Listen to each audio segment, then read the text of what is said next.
You are listening to a True North Eager Beaver media podcast.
The True North Eager Beaver podcasts are proudly brought to you by our founding sponsors, the Miss V Mysteries from Corvid Moon Publishing, your source for science fiction, fantasy, and cozy mysteries featuring a broad diversity of characters.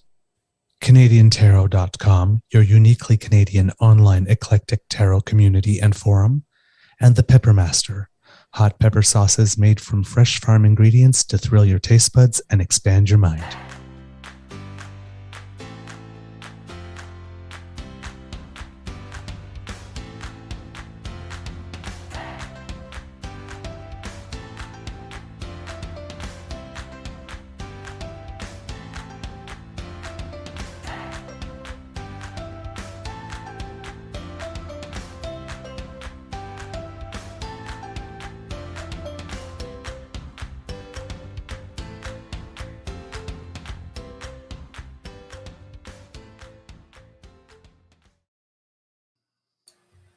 Well, good morning, and hello, kids, and welcome to Season 3 and Episode number 163 of The Daily Beaver here on the Crier Media Network. Today, recording day is Friday, July 14th, 2023, and again, as you can see by my face, it's beautiful sunshine here at the Beaver Lodge. I'm your host, the Eager Beaver, pronouns he, him. Hey, Mr. Beaver, eh? And with me, as always, is my dear friend, Mr. Grizzly. Of course, a big thank you goes to our podcast's founding sponsors, the Peppermaster, the Miss V Mysteries from Corvid Moon Publishing, and CanadianTarot.com. And today I did look. And yes, kids, I did shave. My Beaver sweetie says that he likes it. And, well, we've been together going on 11 years, and he very rarely gets to see me like this, so he wants to see more of my face. So, since I love you, Beaver sweetie, I accommodate. Play along. We have a Friday morning Beaver Bake for you, but before we do anything else, let's take care of the most important thing on our agenda. Good morning, Mr. Grizzly. How's your mental health today? Well, good morning, Mr. Beaver. As you know, I've been a little bit all over the map as of late because of circumstances beyond my control have hampered my ability to take a vacation in the manner that I chose, or the manner that I had attempted to choose. So I've been a little off. Today, I don't know. I'm not there yet. I will get there, but I'm going to apply some breath of God right here. It looks like it looks like a mascara almost, right? Is that what do you call that? No, not mascara. Eyeshadow. It looks like eyeshadow, but it's not. It's actually solid cologne. So I just put a little bit here, a little bit there, and a little bit there. Maybe I'll put some even right here. So why not? Why right? not? So yes, at least I smell good. Yesterday while we were on the show, and I was letting everybody know the current sort of situation my brain is in. My lovely partner Bridget, my girlfriend, The lady of your heart. Thank you. I was looking for another thing and I was losing it. Texted me and said, you know what? I'm taking us up to the Wakefield Inn for the weekend. So she booked us at the Wakefield Inn, so that's we're going away for the weekend. So because she felt kind of bad for me, and I wasn't searching for sympathy. I was just letting people know where my brain was at the time. But it's like, you know what, this is the pick me up I think I need right now, because it's I'm disappointed that I can't take the trip that I planned. Yeah. That's life sometimes, though, right?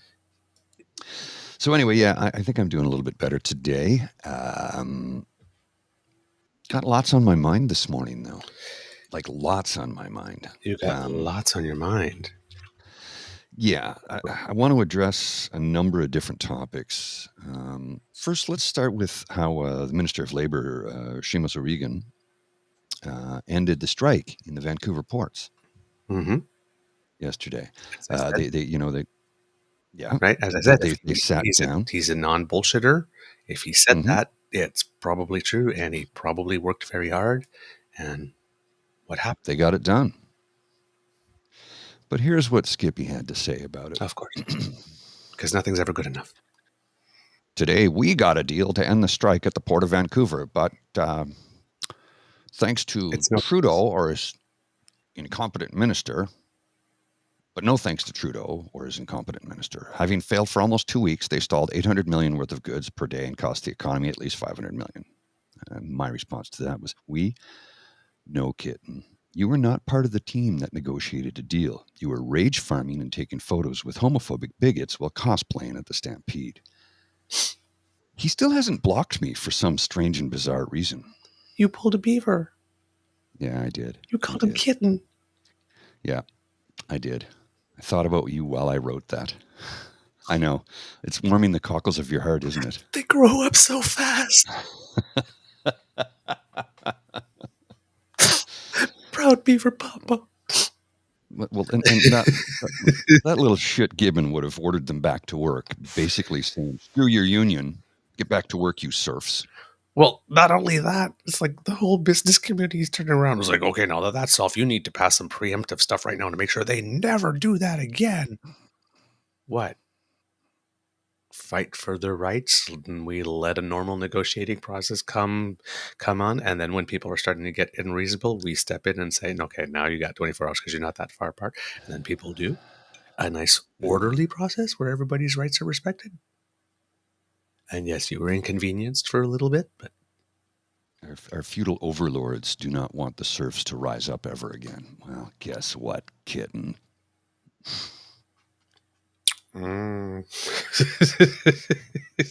So that's where we begin the day. And now, with a friendly voice. And now it's a theme, because this is not the first time that the federal government has, and in recent memory, not caved right off the get-go. Remember, we had the public service union strike, which again the Conservatives were calling, no, send them back to work. And then they gave it a little bit of time, and whoops, what do you know? A deal.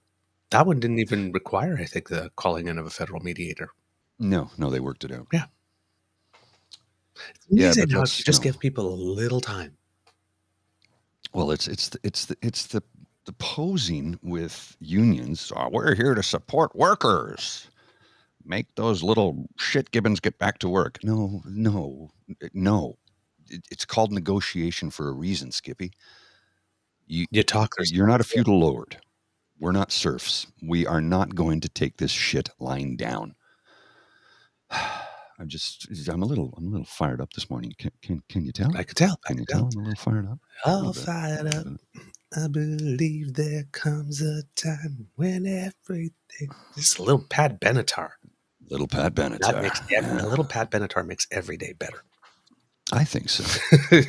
That's my favorite Pat Benatar song. Fired up, really? Dubs. Yeah, it is. It's just because the way she just wails on that one, it's so soul enriching. Yeah. And it's always that song. The first time I heard it, I went, yeah, like she meant that shit when she sang. Me, it was all fired up. It was Love is a Battlefield, because when that video came out, okay, first of all, a rock singer dancing. I don't know. Second, she was good. Yeah, she was really good. I don't know why she didn't dance more. She was really good in that video. And then, of course, the concept of teenager leaving home and, trying to make their way, kind of related.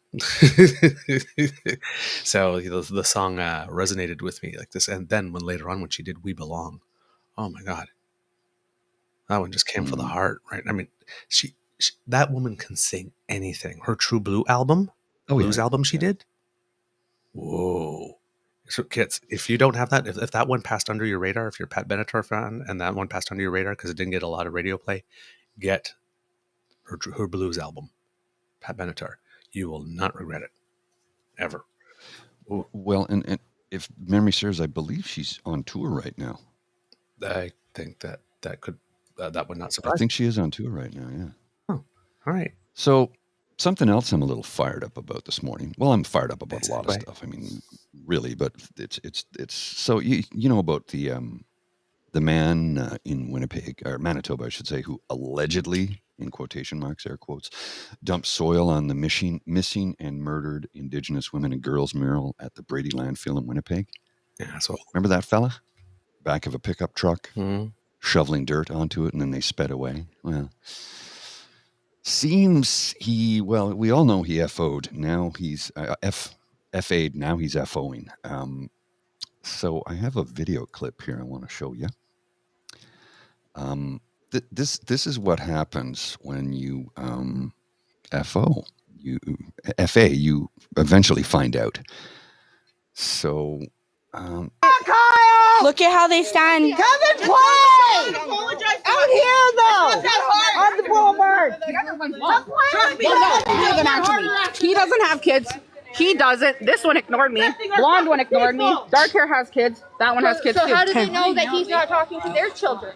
They don't know that he's not talking to their children. Apparently, they're going to search his stuff later. Oh, okay. Stay till they search it. Well, we could show then we them, can stay till you search his stuff. Yeah, search his stuff. Arrest Guarantee you're gonna find children pornography on his laptop. Yep. Pornography on his laptop.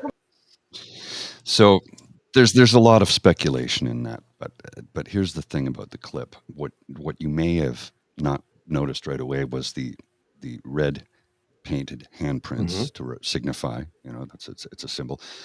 And if you caught it at the very beginning, there's a pile of dirt on his doorstep. So it's funny how, I'm going to speculate he was probably a convoy supporter too. That would be so. Things going here, right? So, they come and park in my neighborhood for 2-3 weeks, almost a month, and rabble rouse. And the thing I saw yesterday online was, so let me see if I get this correct. You drive across the country, you park in downtown Ottawa, you erect porta potties, bouncy castles, community kitchens, but you're against 15-minute cities.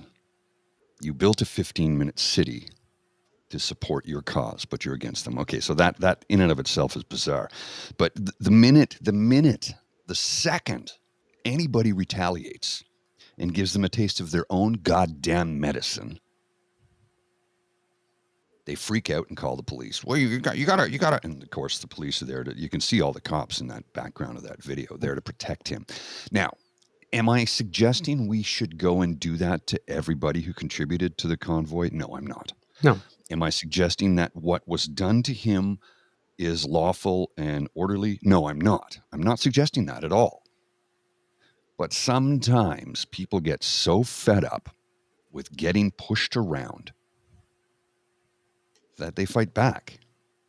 Now, they put red painted handprints all over his fence, his door, his walkway, and dumped earth on his front step. That's pretty minor.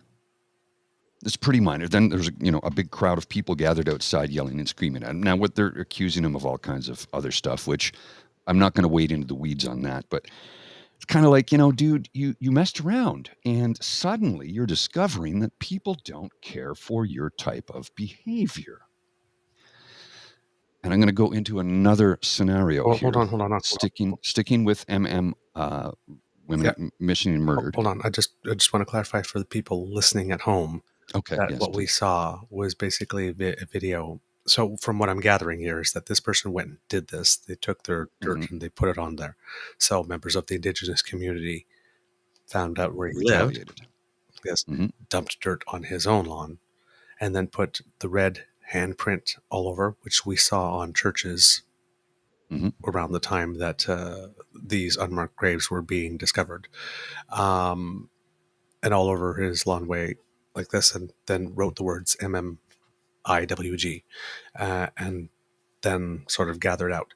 And the thing that gathered around his place, and then the police were there trying to maintain the peace. When you talk about this reminds me of the Public Order Emergency Commission, when we had that former military guy and that woman on the stand, and they were asking him, so would you be okay if people did this in your neighborhood? And the guy said, I'd probably come up and join them. Yeah, but okay, no, not if they were protesting against Trudeau in your neighborhood. If they were protesting against you in your neighborhood, would you? I don't think he understood that little subtlety, because I'm sure he wouldn't feel the same way. Right. So, well, and then they showed the video, right, immediately after that. Yeah. So this is the same thing, right? It's like if all the people in Ottawa decided, you know what, we found out where these people live, let's go protest, like each individual 3 weeks before their home, honk, honk, honk. Let's see how much they actually do like it. Right? They couldn't handle 3 hours. Yeah, but this is there's a parallel here. That's what I'm getting. There is a parallel there. Yeah. And he flipped out, called the police, come and protect me, these people. And they were standing, they weren't even on his property. Nope. They're on the sidewalk, public property, screaming and yelling at him, and he couldn't handle it. Yep. Well, you fucked around, you're finding out. And here's where I'm going to lead this. I know I'm kind of taking over, but I got a lot on my head this morning. So I'm going to be as brief as I can with this and show you this next thing about how, well, I'll show you the clip, show you the graphic, and I'll read it to you. And it trigger warning, it's disturbing. But here we go. So let me blow it up a bit so you can see it a little bit better. So for the listeners, this is at Pipikwan, Pipikwan. Weird how all the people who usually scream about groomers and protecting children are real effing silent now. Missing 14-year-old Indigenous girl found in barracks of Camp Pendleton. A 14-year-old Indigenous girl went missing on June 10th, and on June 28th, she was found on Camp Pendleton after being sold to and exploited by a Marine. Her family is demanding justice, transparency, accountability, and inaction so this never happens to another Native kid ever again. When I read that, I don't even have the words, dude. I don't have the words for that one. They sold a 14-year-old girl. Okay, according to Global News. Of course News. not. Mainstream media doesn't give a shit about that. Oh, no, it's in Global News. I did a quick search. There it is. But look, I listen to so many podcasts. So many. This is from July 10th. Keep up with everything. Yeah. June 10th. This did not feature in any that I listened to. Right. Yeah, a 14-year-old who went missing from her family's home outside San Diego was found by military police inside the barracks at Marine Corps Base Camp Pendleton, authorities said Thursday. A U.S. Marine was taken into custody for questioning in connection with the incident, though no charges have been filed thus far. Maybe there has since, because this article is from July 10th, so no. July 10th. July 10th, yes. The girl was said to have run away from her grandmother's house in the Spring Valley area on June 9th, though she wasn't reported missing until June 13th. Quote, the grandmother reported to deputies that the teen had previously run away before, but always returned home quickly, said Melissa Aquino, a media relations officer for the San Diego County Sheriff's Office. The 14-year-old was then located nearly 3 weeks later on June 28th inside Camp Pendleton's barracks. NBC San Diego was the first to report the incident a week later on July 6th. So a week between the time she was found and it was reported. That was the same day that Cassandra Perez, who identified herself as the 14-year-old's aunt, posted a TikTok claiming her niece was raped at the Marine barracks and was sold to a service member for sex. Quote, the military is trying to cover it up and place the majority of the blame on her. However, the reality is that the whole facility allowed this to happen, Perez says in the video. She did not provide any evidence to corroborate her claims. Quote, the security looked her in the face and allowed this man to bring a minor onto the base where he proceeded to have sex with her. Due to her age, she could not give this consent. Perez notes that her niece has learning disabilities. Let's just add an extra layer of predatory. Yeah. Right? Because this wasn't gross enough. Right. After the teen was found, she was interviewed by authorities and returned home to her grandmother, officials said. The Naval Criminal Investigation Service, NCIS, it's a real thing, is handling the investigation as Camp Pendleton is a Marine base. The San Diego Sheriff's Department and San Diego Human Trafficking Task Force are supporting the investigation. Quote, we can confirm that a Marine with Combat Logistics Battalion 5, 1st Marine Logistics Group, was taken into custody for questioning by NCIS on June 28, 2023. As seen on social media, July 2nd, 2023, Captain Chuck Palmer told NBC San Diego, referencing a photo of a Marine being led away in handcuffs, posted to Instagram. Quote, the incident is under investigation and we will continue to cooperate with NCIS and appropriate authorities. The Marine, who has yet to be identified, remains in the custody of his command and has not been officially charged. Quote, this command takes this matter and all allegations very seriously, he added. NCIS spokesperson Jeff Houston told NBC San Diego that, quote, out of respect for the investigative process, NCIS does not comment on, confirm details relating to, or confirm the existence of ongoing investigations. It's unclear how the 14-year-old was allowed to enter Camp Pendleton Barracks. Visitors to the sprawling base are stopped at the entrance and required to show authorization. Marines are allowed to bring a visitor on base and into the barracks until a certain hour, which varies according to each building. How much do you want to bet that we are going to find out that some of the people that allowed her in participated in the abuse? You can pretty much put money on that one, my friend, and win. Why do I have this horrible, horrible, horrible feeling that this is something we're going to find out? This is a child. A child. Her body may be physically mature at 14, maybe. I'm not. She's a child. She's 14. She can't consent. And she has a learning disability. It's like, just pile it on. Yep. Wow. Marines are allowed to bring a visitor on base and into the barracks until a certain hour, which varies according to each building. Single junior Marines are generally assigned to the barracks, where most share a room with at least one other Marine. The rooms generally have 2 single beds, a small refrigerator, eating area, secretary desk, closet, and wall lockers. The barracks also have common areas with pool tables and TV. Perez is demanding a transparent investigation into her niece's disappearance. Quote, we hope you would join us in calling and demanding both release of details as well as the pursuit of justice, she said. Our family is worried about retaliation from the military and the man that has trafficked my niece.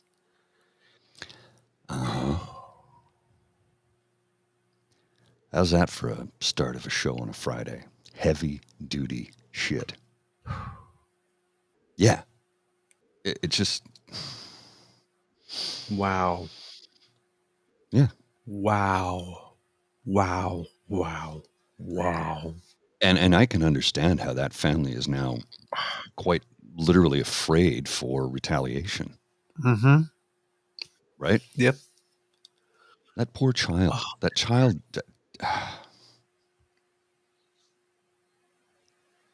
I have no words. I know. No. I have plenty, but I'm not going to say them. They'd get me in trouble. I have plenty of words. I'm not going to use any of them right now because I don't need to get in trouble and I don't need to get our channel shut down, because if I use the words that I'm thinking, that is what would happen. So, Wow. sticking with the United States of America. Now, there's another thing here. Okay.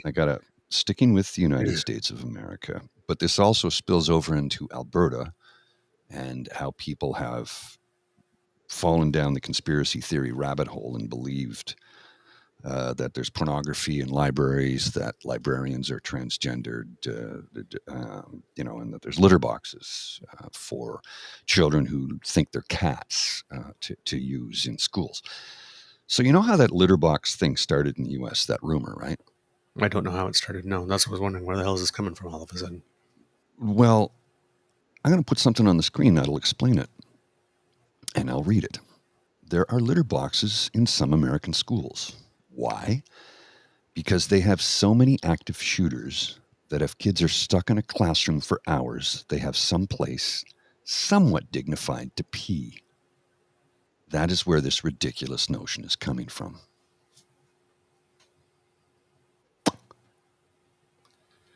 Okay, man. Yeah. You are doing me in this morning, my friend. Well, we're going to lighten it up in a few seconds here. But that's where that rumor came from.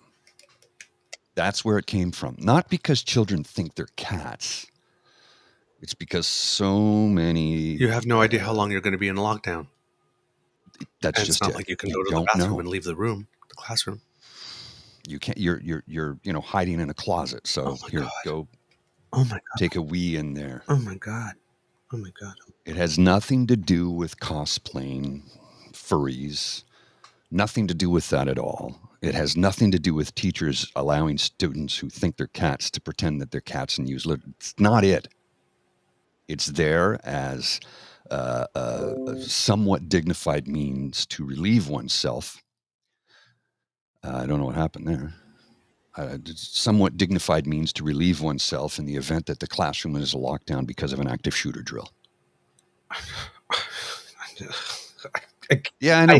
We've failed as a society. We've failed. The option is to make a little changes to the gun laws that are reasonable, that 80% of the American agrees with, or put 80%. litter boxes in classes and they opt for the litter boxes. Yeah. We're in the upside down times, my friend. Oh, God. Creator, give me strength. Well, I just...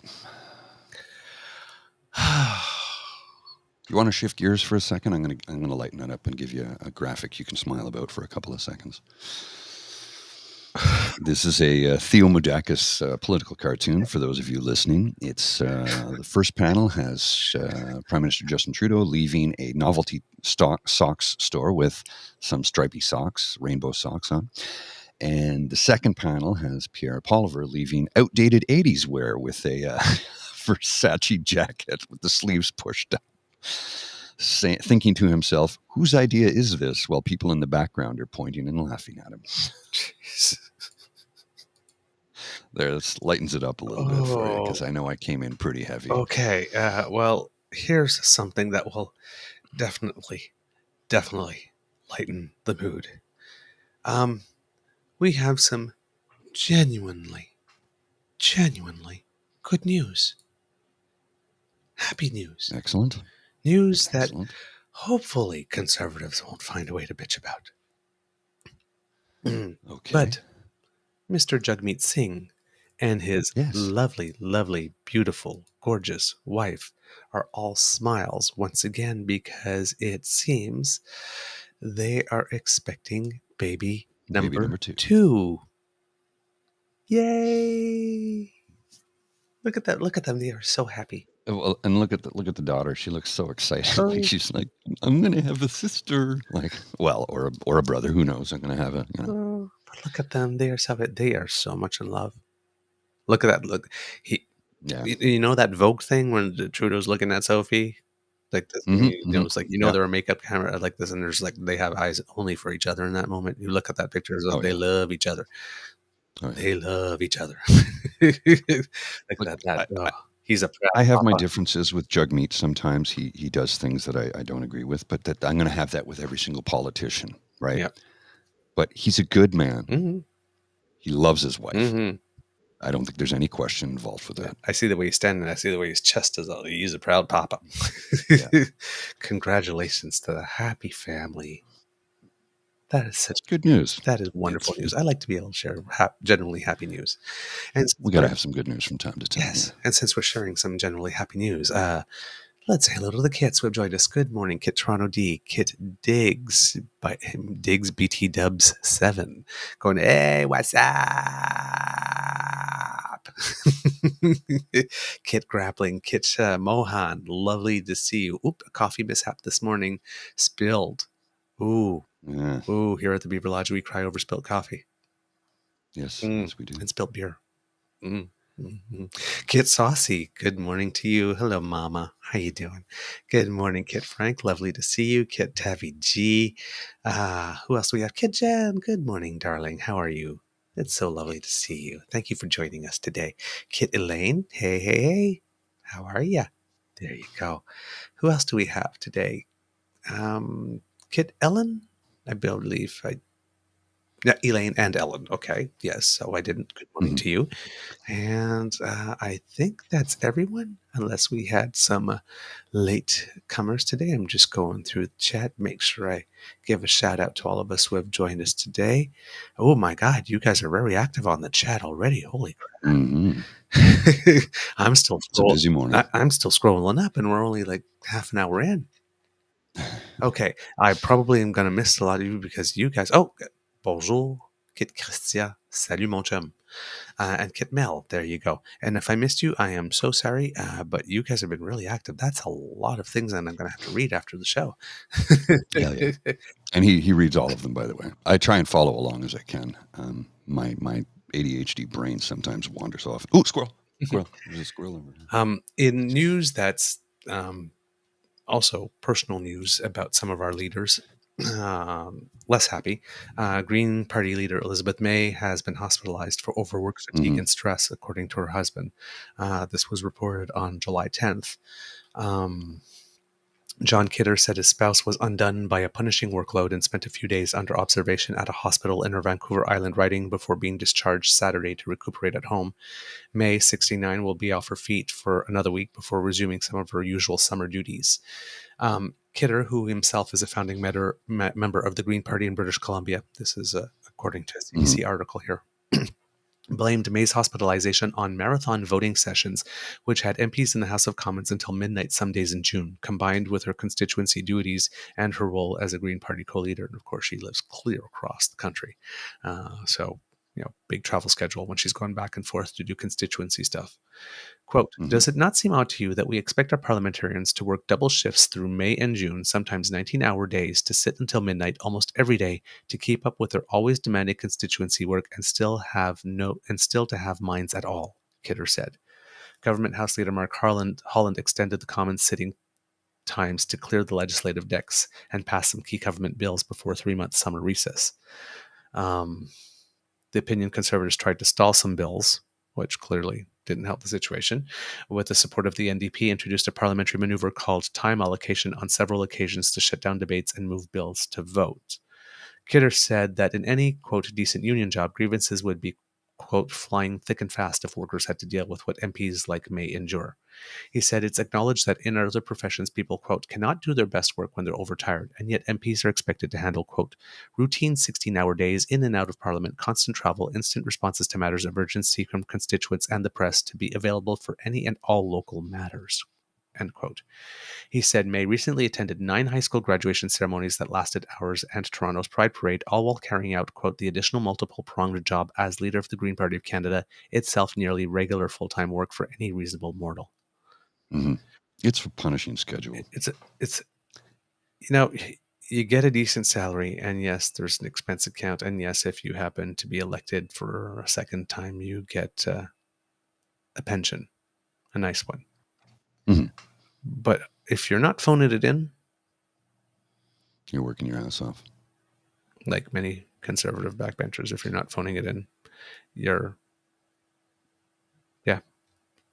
And look, all political individuals, no matter what your party stripe is, the majority of them work their butts off. Yeah, the majority do, but I'm not going to deny that. What? I'm not going to say the cons do this and the libs. No, it's no matter the party political stripe, they work their butts off. They do. They put in. It's a grueling, punishing schedule that a lot of people cannot handle for good reason.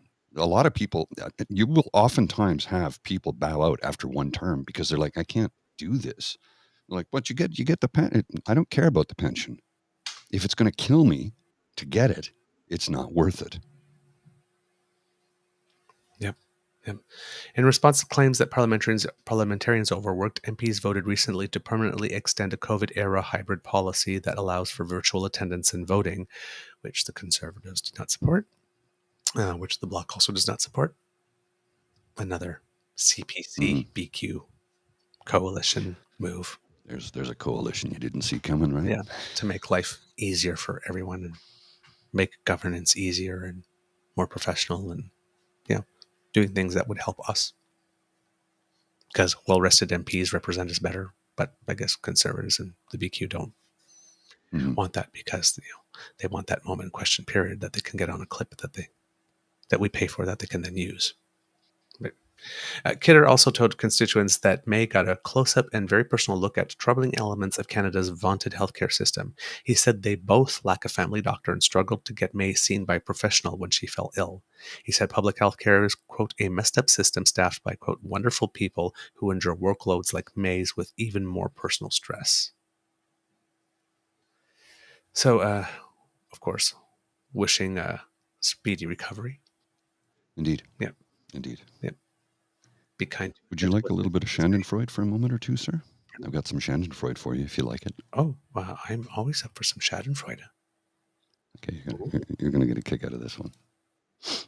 You know how conservatives always claim we need smaller government, we need less government involvement, get rid of the gatekeepers. So this individual I'm about to show you. I'm guessing that they're proposing a way for government to be all up in your grill. Yep. Okay. So Kevin O'Leary, who ran for the leader of the Conservative Party a couple of years ago, he's mad because he lost $18 million investing with crypto. He was paid $15 million to promote it, lost all of it, and another $3 million. After he lost it, he claimed that it needs government regulations. Oh, because it affected you.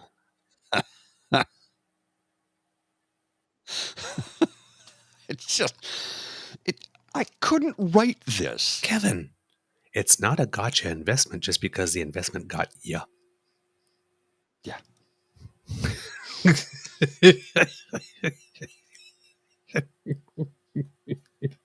Oh, there's another one for you here. I got another one. Oh, shit. There ought to be a law. I lost $3 million. It affected me. Here's the next one. Another Kevin O'Leary for you. Oh, lovely. Blind to irony, a conservative complains that a socialist, in quotation marks, government isn't doing enough to help his businesses.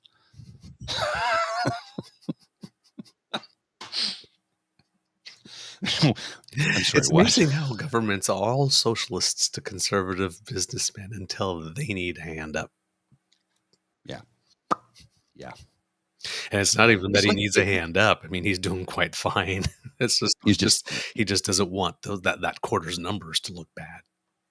Isn't he like worth $1 billion and he's mad because he lost 18 million, 15 of which was given to him to promote the thing that he lost the money on. Again, alleged billionaire. Alleged billionaire. Right? They all claim to be, but they don't actually show us anything. Well, of course not. It's not like... I mean, I could say I'm a billionaire. In my mind, I'm a billionaire because I think I'm rich because I have people that love and care and respect me. So in that respect, I'm a billionaire. Yeah, but I mean, right. But it's like, it's not... Don't look at my bank account, though. Don't look at that. It's not like we have the option to walk up to them and say, show us your papers, or maybe, hey, how about make your taxes public? Especially if you're running for president. Oh, sorry. No. I'm sorry. I'm sorry. Did I go there again? I'm sorry. You did. But that's okay. That's okay. That's okay. Okay, I have something for you that is really interesting. So it's an account, DH, don't know who this person is, but said, I have never heard a more coherent, clear-eyed, unequivocal, honest, or compelling speech by PM Trudeau than this. This is what all of us... I watched that yesterday. It was brilliant. Yeah. This is what all of us should expect from every Canadian politician and public servant. It gets better and better the longer he speaks.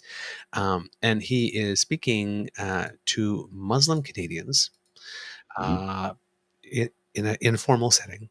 So just sitting at a table. People. Explain. No press. This is a phone. This is somebody holding up their phone and taking this video. No press present. Wasn't intended for broad public consumption. No. But somebody clearly liked what the Prime Minister had to say. And this is about the whole wedge trying to be driven between the Muslim community and the LGBTQ community. Right. And let me point out here, right?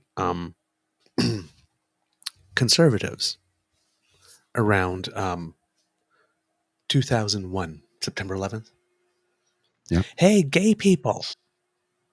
Those damn Muslims will throw you off buildings. You need to support us in trying to squash their rights before they come and get you.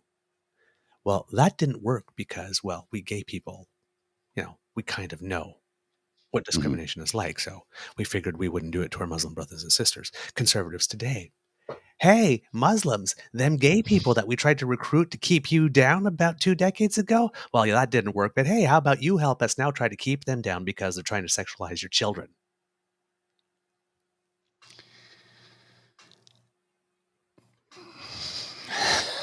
They will. This is the look of exasperation. They will turn on everyone. Muslim Canadians, they tried to get us to keep you down. And that didn't work. So now they're trying to flip the script. They're saying whether or not you guys will be uncaring enough, whether you will live down to the stereotype they have painted of you as being intolerant and having loathsome feelings about your fellow human beings just because they're different. Just like can't believe you. Leopards that eat people's faces party would actually eat my face. Just like you are different. Uh-huh. It's the same damn play. They're using you the way they used us 20 years ago. Yeah. Because they didn't hate us back then when they wanted our help to keep you down.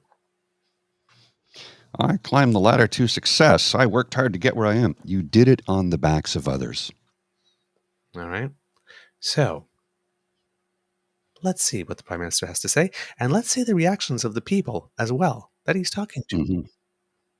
Because considering how the Conservatives expect Muslims to behave, which is why they're trying to recruit them to hate, right? They think they're inherently hateful, so let's weaponize that, right? They think that they're inherently bigoted. Conservatives are telling Muslims what they think about them. Oh, yeah. Right? Let's watch. Roll the clip. I'm grabbing coffee. I have the speakers on. Oh, I'm getting an echo. Sorry. All right. Here we go. We see fit. When the Prime Minister found himself confronted about this growing concern, his response was somewhat evasive. Trudeau suggested that the controversy surrounding the provincial curriculum were the byproduct of disinformation spread by American right-wing social media influencers. Watch. No, and I've heard this concern many, many times, and I know that it is a very real issue. First of all, there is an awful lot of misinformation and disinformation out there. People on social media, particularly fueled by the American right wing, are spreading a lot of untruths about what's actually in the provincial curriculum. Like, the federal government doesn't control what's taught in schools. That's the provincial government that controls what's taught in schools. So that's not something that is directly on the federal government. But at the same time, the federal government is unequivocal about standing up for everyone's rights and freedoms. And the highest expression of parental rights is, of course, the safety and well-being of the child. Right? Your concern as a community is for the safety, the well-being, the strength and the protection for your children. I entirely understand. The one thing that is really, really important in Canada is a workplace that stands up for everybody's rights. And certainly when it comes to the Muslim community, this government has, well, we were the government that pushed back against the Conservatives that made a political campaign against the UCAP, that brought in a snitch line against Muslims. The Islamophobia pushed by the previous Conservative government in a whole bunch of different ways was something that we always stood against. Now, this government has been and will always be the strongest ally to all minority communities, including particularly Muslims who have faced terrible violence. When you look at the black Muslim women in Edmonton who were attacked, there is a run of Islamophobia we absolutely have to stand against. The issue, though, is that the Charter of Rights and Freedoms that protects your religion, gives you the freedom of religion, allows you to fully participate in the Society of Equal Protections protects all minorities as well. And it's not a buffet. You can't pick the protections you want out of the Charter and leave aside others. Standing up for people's rights means standing up for everybody's rights. Now, if you look at the various curriculums, you'll see that there is not what is being said out there about aggressive teaching or conversion of kids to being LGBT. That is something that is being weaponized by people who are not doing it because of their interest in supporting the Muslim community. These are people on the far right who are consistently stood against Muslim rights in the Muslim community. But they are weaponizing the issue of LGBT, which is something that, yes, Islam has strong opinions on. The same way that the religious right in Canada, the Christian right, has strong opinions against as well. They're using those fears to drive a wedge between a government that will always stand up for all your rights, just like I will always stand up for the rights of LGBT kids, including if they're LGBT Muslim kids. And that standing up for everyone's rights is what you get with the Liberal government. We're going to defend your rights, even when you disagree with us defending other people's rights. And how we work to get along as a country and listen to each other and prevent people from activating baseless fears around lies and around, as you said, scaring your parents into what's actually being taught. That is hurting the fabric of respect and openness that allows Canada to be one of the places where we support and defend the Muslim community more than just about any other Western country in Europe. And we appreciate that very much. That's probably a perfect example of what we saw in one of the elementary schools, where one of the teachers, she threatened and she told those kids, "You are not a Canadian, you should leave Canada because you did not participate in Pride." And what happened to that teacher? Whatever you want to say, just tell them how you feel. Nobody knows about that. That teacher got serious consequences because that is not something that is acceptable. The government. This is what we need the government to come out and say, we do not support that, we do not accept that. That is the federal government doesn't control what happens to teachers in individual systems. But it does not represent my position or the federal government's position that people need to be chastised for their religious beliefs. People are free to have their religious beliefs. Within all that, we have to make sure we are standing up and defending everyone's rights within the community. That includes the right to be who you are and to love who you love. And that I know you feel. I know your parents' generation might have a little more uncertainty about that, and that's this generation and this generation can show that look, the cost or the responsibility that comes with being in a free country that stands up for everyone's rights is that we will stand up for everyone's rights, including people in the LGBT community who are facing increasing levels of violence and hatred at the same time as the Muslim community is facing increasing levels of violence and hatred. At the same time as the Asian community is facing increase. The world is going in the wrong direction. And one thing is for communities that are facing hatred to start turning on each other rather than figure out how to support each other, how to listen, how to understand each other and work together. That's what Canada is. And it's not easy, and it causes clashes in cultures. But when it comes right down to it, the ability to stand up for everyone's rights is what leaves Canada the freest and the most successful country in the world. Appreciate that. Thank you. Okay. Now, that is fantastic. The way he ends that Canada is don't remember to end the freest country in the world. So expect that to pop up a lot as a theme that's coming up because Canada, he says, Peeair keeps on saying that he's going to make Canada the freest country in the world. Prime Minister Trudeau is going to make the case that we already are. Well, and so that was empathy compassion, and civics Mm. in 8 minutes. Yeah. And notice how all the times he said, the gay community is facing violence, just like the Muslim community faced violence, I guess. Muslim community has opinions on Islam, just like Catholics have. He's always making a parallel or a link to another group, or linking. It's like, yes, you might be feeling this just like they feel that. You may believe this just like the other people believe, right? He's really, really, really good at this. And here's the thing. This is what he says to people. This is how he talks to people about other people in private. Yeah, because this was not meant for public consumption. Now look at the way conservatives talk about other people in public. Now imagine what they say in private when they have a meeting like that.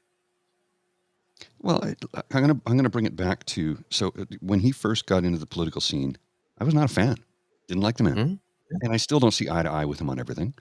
But what he just did there was, not only did he get me going, yeah, agree with everything he just said, but I think he wins over hearts and minds when he does that, because empathy and compassion, and it goes back to what Bob Ray said. I don't know if he has the IQ of his father, but he has the EQ of his mother, and that's what we need right now. Kitlin Adams here says he's tying people together instead of trying to turn them against each other, and he doesn't need a comms person to tell him what to say. Yeah, interesting how that works, eh? So when I keep on saying, kids, vote for someone who does not show open contempt and disdain for a portion of the country, and vote for someone that when he's talking to you about matters related to the Constitution, tells it to you exactly as the Constitution is. It's the one thing I keep on saying. If you're going to ask him a question about governance, about civics, this man will not lie to you. No. Well, he was a school teacher, right? But you have the conservatives that keep on lying to you about every policy, every law. UNDRIP is going to give the Indigenous people a veto. We can't form a code. The Liberals and the NDP can't form a supply and confidence agreement with the Bloc. They've given the separatists a veto. Yes, Stephen Harper, I myself, single individual person, can walk in and single-handedly change the Senate, which requires a constitutional amendment, but I can do it all by myself.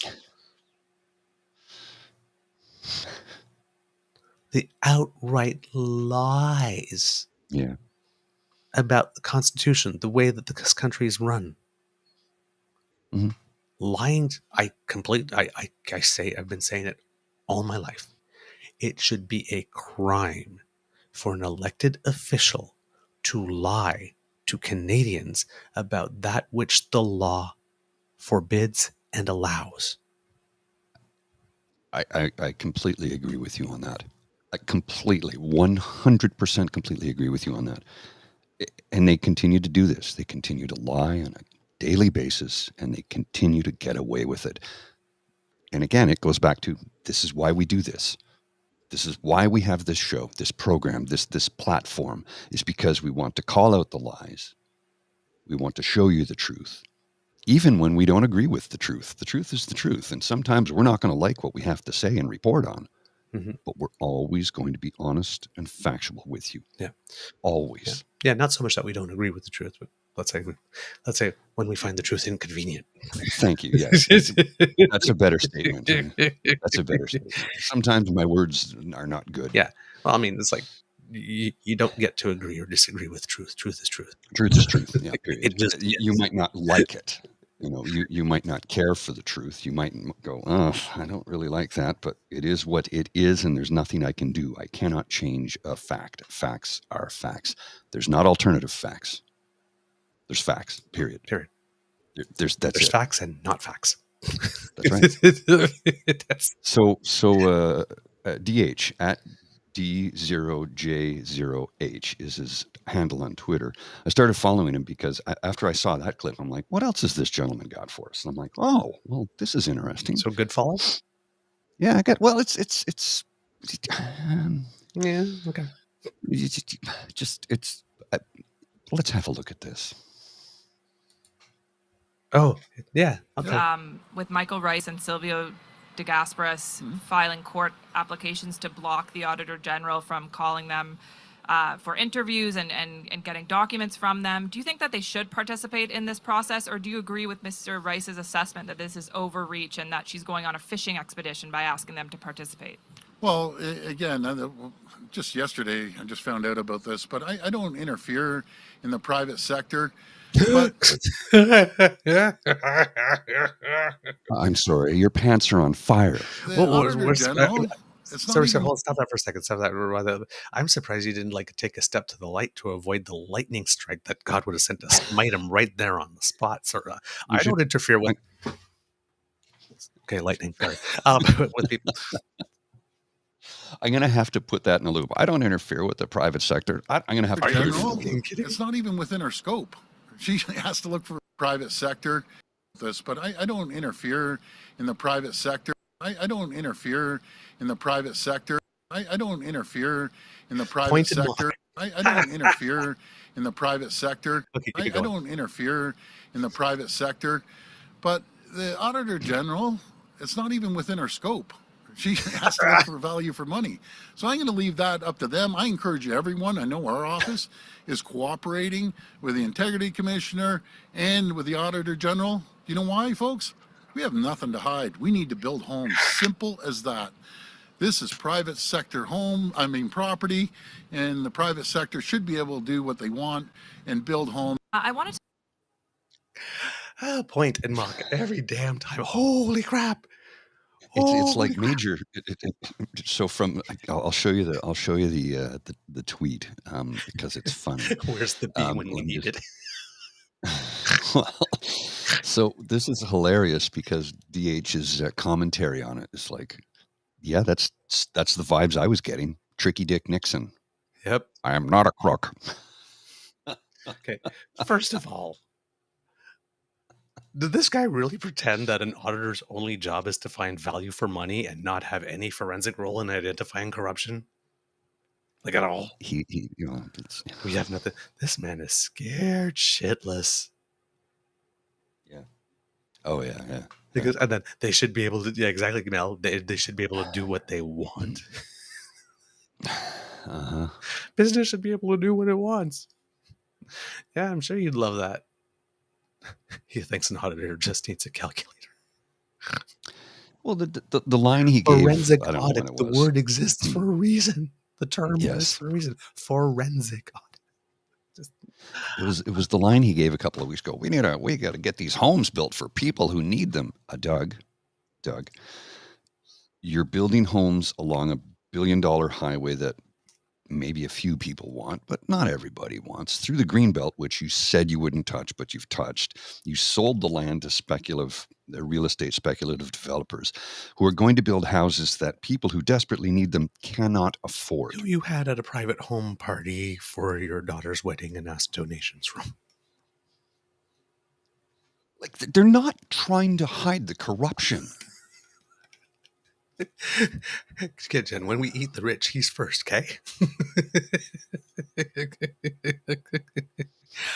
Oh man, he is going to be lovely with a plum dipping sauce. Can we start calling Doug Butterball, or is that too far? Have I gone a bridge too far on that one? Yeah, it might be. But the thing is, see, that's the thing with him. It's like he deserves the term Butterball, and it has nothing to do with his size. No, I know. It has nothing to do with his physical appearance, but because of the way he looks like he does, we can't like this. That's the question I'm asking. But yes, yes, Butterball, Boss Hog. And when he does that thing, when the people are asking the question, he's standing there and he's like, "Yes, yeah." You know that this is a question that he'd really rather you not be asking. Because he's working hard to present that face. Oh, yes. Yeah, I will answer your question. Oh, reasonable. I just found out about this. How did I know about it then for the last few weeks as it's been in the news? I just found out about it. I just found it out. Oh, you know why he just found out about it? He doesn't know how to use the interweb. Oh, no, you just found out he's about gotta it wait. because it probably appeared in the Sun. Yeah, it was on the front page of the Sun. Ivana made sure Brian put something about it in it so Ford would see it.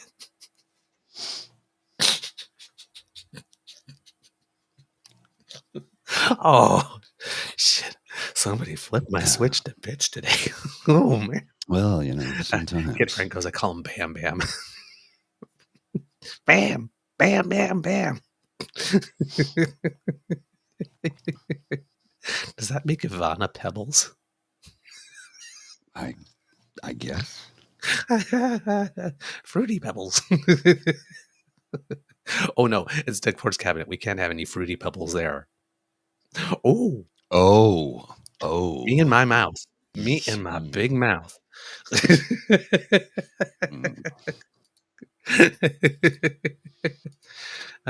You seem to have found something? Well, no, I just have something that I'm going to show you in a second here. We'll pivot back to Skippy in a few minutes. I've got something about Skippy and labor and unions and how he supports workers. Let's get workers to bring home powerful paychecks. But oops, look at this. 10 times Peeair Polliver attacked our labor rights. Not the only times, they don't all fit. June 2011, voted to order Canada Post workers back to work. March 2012, voted to order Air Canada workers back to work. April 2012, voted to support raising age of retirement. May 2012, voted to support raising age of retirement again. May 2012, again, voted to order CP rail workers back to work. December 2012, voted for Bill C-377 undermining unions. April 2014, voted for Bill C-525 undermining unions again. September 2016, voted to let your boss use scabs if you go on strike. November 2018, voted for Bill C-405 attacking right to keep pensions. April 2019, voted to let your boss use scabs if you go on strike again. But he's for workers and powerful paychecks. Yep. Keeps telling you, I'm for freedom. I'm going to make Canada the freest country in the world. But if an MP goes to the World Economic Forum, I will disallow it and kick them out. Wait a minute. If you're disallowing them from traveling where they want to go on their own, isn't that a strike against freedom? You know what his brand of freedom is? Freedom. You know what his brand of freedom is? Freedom of all social programs and public health care. That's his brand of freedom. Freedom from them. From them. That's right. So he'll eliminate all social programs, including the CPP, because he sees that as a tax, and probably eliminate EI and ODSP and welfare because he doesn't like people getting help when they desperately need it because we're conservatives. We don't believe in these big government programs. That's the freedom he's selling you, folks. Mm-hmm. And if you believe otherwise, I'm going to use the term that they always like to use. Do some research. Got the kids going, talking about the Doug Ford. He's often sounding like the governor in the best little whorehouse in Texas. I remember that when they were singing that song. It goes, was that a yes or a no? I think that was a definite maybe. Definite maybe. Oh man. All right. In the news, BC Wildfire Services has confirmed that the first death, amazingly, just the first death in all our wildfire season, which was a female firefighter who died fighting a blaze near Revelstoke. There are currently about 350 active fires in British Columbia. I believe over the course of last weekend, lightning strikes started like 200 new fires in Alberta. It's a lot. It's almost like it's off the front page. right? But they're still raging. So of course, our cold comfort, but our hearts go out to the families and friends of this person who died clearly in service of the country. As we mentioned, the strike at the Port of Vancouver is over. They came to an agreement. There are about 28 huge container ships waiting to be emptied. It is expected it'll take a few weeks to get everything unclogged.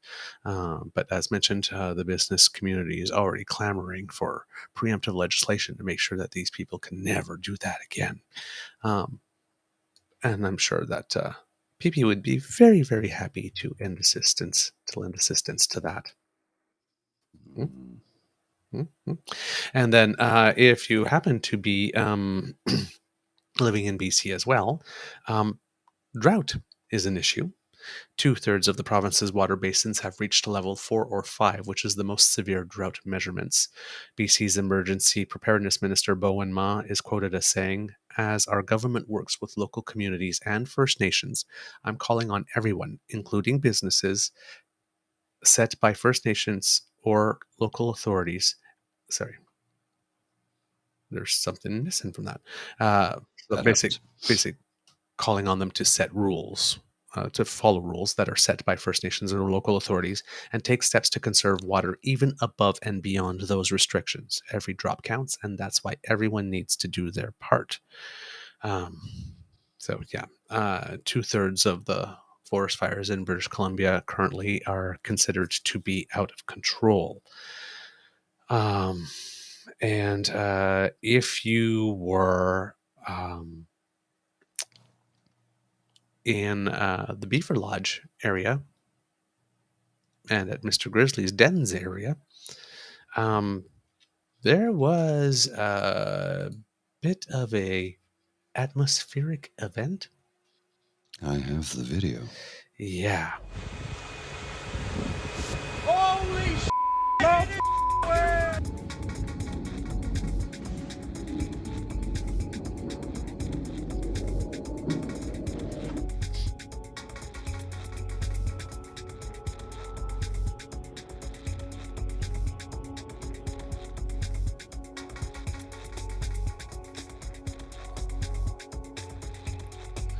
Wow. Whoa. Yep.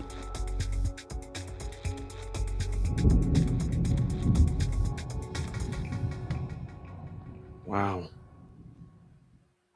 Wow. Multiple tornadoes yesterday in Canada's capital. Yeah. And what riding is that? What federal riding is that again with those tornadoes? Who's the member of parliament for that riding? It's escaping me. Oh, what's his name? His initials remind me of having to go urinate. His initials again. When I think of them, I have to urinate. Oh, PP, right? Yeah, Pierre Pulliver. Yeah, that's his riding. Yeah. Where was he? Nowhere to be found. Yes. Where was his comment? He hasn't made one yet. Really? Yeah, nothing. Wow. Okay. So by some amazing stroke of whatever, nobody was seriously injured. About 125. I've got another video here. I'm going to put it on this. There's no sound. This is just drone after. So keep talking. This is drone aftermath video. Visual. At least 125 buildings in the suburb of Barhaven, which is about 20 kilometers south of Ottawa, were affected. Power was knocked out to hundreds of homes. It hit around 1 p.m. Yesterday, it was really interesting because I had just finished watching the Wimbledon semifinal between Ons Jabeur and the name's Arena Sabalenka. And I was going out to have lunch with a friend. And just as I was walking out the doors when the alert came, like we didn't get any funnel cloud here, and just the way that the wind was rising and the way that the sky turned dark was pretty frightening. Environment Canada confirmed that only one tornado actually touched down in Ontario so far, which is that one, and one in Quebec in a field near Mirabel Airport around 4:30 p.m. To rate the tornado strength will take a little while to determine, so we don't have a number on that yet. There were also warnings in Manitoba for the town of Steinbach and 2 other rural municipalities yesterday, but it doesn't look like anything hit there. That's the second tornado in the past little while, because I think it was last week or not too much before that, there was one that tore through central Alberta in Mountain View, and it left a 30-kilometer path of devastation. There too, there were no fatalities, quick response by emergency responders, and it was described as big for the region because it stayed on ground for about 20 minutes and had damage over a very large area. Colin Miller with the Western University's Northern Tornadoes Project compared to other tornadoes you would typically see around Canada, and said that the one that hit Mountain View was a more significant event, and at least 5 had touched down in Ontario on that past week. According to Environment Canada, it seems that Canada's Tornado Alley is slowly moving eastward towards mostly populated moving eastward to more densely populated centers, which might lead to the need to impose more strict building codes and to build tornado shelters. I don't think there are many tornado shelters anywhere. I don't know of any in this region. Yeah. I know that all construction is required for a serious seismic rating because Ottawa lies on a major fault line. But I don't know anything about like tornadoes. It's not something that's ever entered into our common vernacular. I'll put this link in the chat. This is from CBC. The CBC is going to defund the CBC. You know why Peeair wants to defund the CBC? Because they're going to show all these pictures, and he's not made a comment about it yet. Yeah. What's going on does match climate change predictions. Tornadic storms are going to start happening more and more often in the eastern part of the country and less in the western part of the country. Like I said, Tornado Alley's moving east. There are usually about 60 each summer. There's already evidence this year of twice that many, around 150 or possibly higher. Wow. Already in the tornado season. Tornadoes normally stay on the ground for not more than 10 minutes. Which is why the one in Mountain View was pretty spectacular, because it was on the ground for about 20, and it was about 1 to 2 kilometers in size. Oh, wow. That's big. It was a huge one. Kit Saucy, get some advice here. Go to the bathtub, the center part of your home, without windows or basement. Also, it might seem a little counterintuitive, but open windows so the air can go through the house so the house doesn't get lifted. I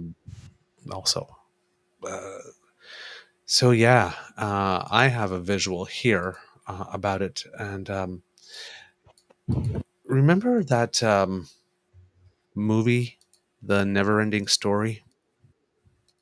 Mm-hmm.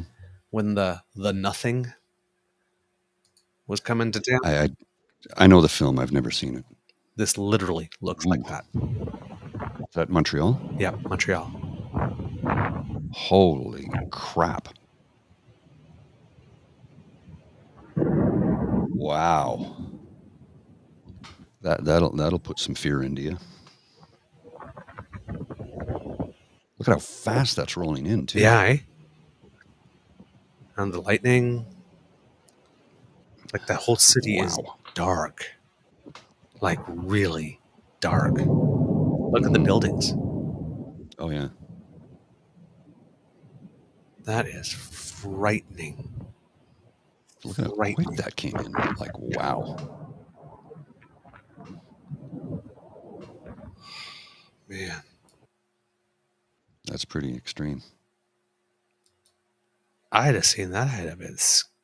Exactly. Toronto D. See, if I saw that coming at me, I'd poop my pants. That was literally what I was going to say as your comment appeared. So, remember how I said Skippy hasn't made a comment about Barrhaven? His writing? Yeah. So this is his Twitter feed. I don't follow him, obviously, right? Mm-hmm. Join us tomorrow night in Surrey. This is 10 hours ago. Bring It Home rally, where we'll talk about building homes workers can afford and ending Trudeau's inflationary spending and taxes. Okay, so 10 hours ago. Yeah, okay, let's see. 12 hours ago. Shooting, stabbings, gangland killings. 8 years of Trudeau's catch and release madness. 13 hours ago, Trudeau's own federal agency came out today confirming what I've been saying for years. Government gatekeepers slow home construction, driving prices up and making homes unaffordable. Fire gatekeepers, bring home workers can afford. Okay, let's talk about this one for a second. Federal agency, scroll up a bit, scroll up a bit. This government gatekeepers, Trudeau's own federal agency came out today confirming what I've been saying for years. Government gatekeepers slow home construction. If they were Trudeau's own federal agency, you think that they would have published a report making them look bad? Yeah. Fuck, he's dumb. Unbelievably dumb. We'll keep scrolling down. Another killing, alleged by a repeat violent offender. We need jail, not bail, blah, blah, blah. 15 hours ago. 16 hours and ago. Of course, it's a black man. Yeah, of course. And he highlights it. Yeah. Like the little girl on the TTC bus. 17 hours ago. Today, we got a deal to end the strike at the port. I've already addressed that one. There's no 17 hours ago. Yeah. Anyway. He has not addressed what took place in his own riding. So the entire Public Order Emergency Commission was on. He didn't say anything about it until Trudeau testified. The president of the CBC asks to meet with him so she can inform him about what the CBC is about, what it does. He won't meet with her. A mom's organization to fight the opioid epidemic wants to meet with him to talk about his drug treatment policy and allergy to anything related to harm reduction. He won't meet with them. Let's see, the Governor General, former Governor General David Johnston wanted to meet with him to discuss foreign interference. He didn't have time for him. He's invited to get a security clearance. He won't do it. You'll like this graphic. Notice a theme? Oh, yeah. Notice a theme. He's not lifting a finger to help. No, of course not. The only thing I broke was the three conservative leaders, and Peeair is next. Let's hope. Let's hope. Let's hope. I mean, I was re-listening to the interview we had with Evan Scrimshaw the other day, and it's, saying, like, if you're looking at all the polls and the numbers and whatnot, like there's nothing in the patterns, anything that's indicating that this is government on its last gap or that Canadians are ready to throw the bums out. And I'm just hoping that that remains the case for the next 2 years, because they're going to win at some point. At some point, statistics say they're going to win. We just got to hope it's not a complete, total whack job that's leading the party at the time that it does. They need to lose a couple of times and spend a little more time in the sin bin and maybe decide, hey, this thing that we've been doing for the last 70 elections is not really working for us. Maybe we should try something different, like not hating the people we asked to vote for us. Do you want to know something interesting? I just came across my feed. This is a total non sequitur, but it came across my feed, so I thought I'd do it. Today, in the year 1983, so that's 40 years ago today, McDonald's introduced Chicken McNuggets to its national menu. Ooh, the Chicken McNugget. which the late Anthony Bourdain said was the most disgusting thing he'd ever eaten in his life. Really? Yeah. Oh, well, there you go. There you go. And this is a man who ate some pretty crazy stuff on some of his programs. I'm not going to mention one of the things I saw him eat that I almost vomited when I saw him do it. And he said the thing from that national chain was the most disgusting thing he ever ate. I'm like, you ate a part of a warthog that... Anyway. Oh, man. A gentle correction I need to issue on myself. The other day when we were talking about NATO and we were talking about Norway, because I had stated with very firm assurance that Norway was not a part of NATO. I was wrong. Norway is a part of NATO, has been since 1949. It's the EU that Norway is not a part of. I thought so. I'm like, when you said that, I'm like, that doesn't make sense, because my father went to Norway in 71 and then again in 91. And he's the only person in the history of the Canadian military to go to that same NATO summit. It was like a big war games sort of scenario thing. And he was the only person in the Canadian military who did both, which I thought was kind of interesting. Yeah. Interesting. 71 and 91. Well, and here's the other thing. The reason why I should have known that, the Secretary General of Norway, Jens Stoltenberg, is Norwegian. Yeah. The NATO secretary. Yeah. No. I knew Sweden wasn't. The Secretary General is from Norway, but no, Norway's not a member of. Sweden and Finland weren't, but they're joining. They're in now. Kit, sometimes I'm really cute and none too bright. Well, if you look good, do you it. can get far on cute.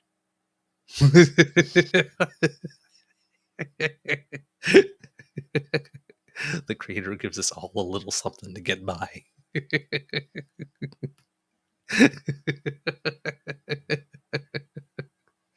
Cute is my fallback if everything else fails.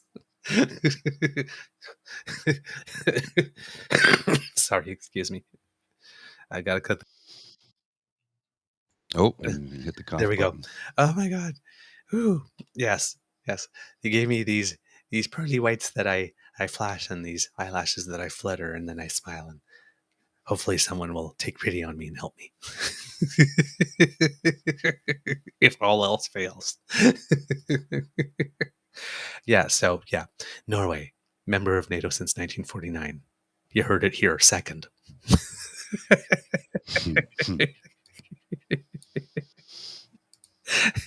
Sorry, kids. It's just like, I know, because after I said it, because I was so confident, I thought maybe I should go check that.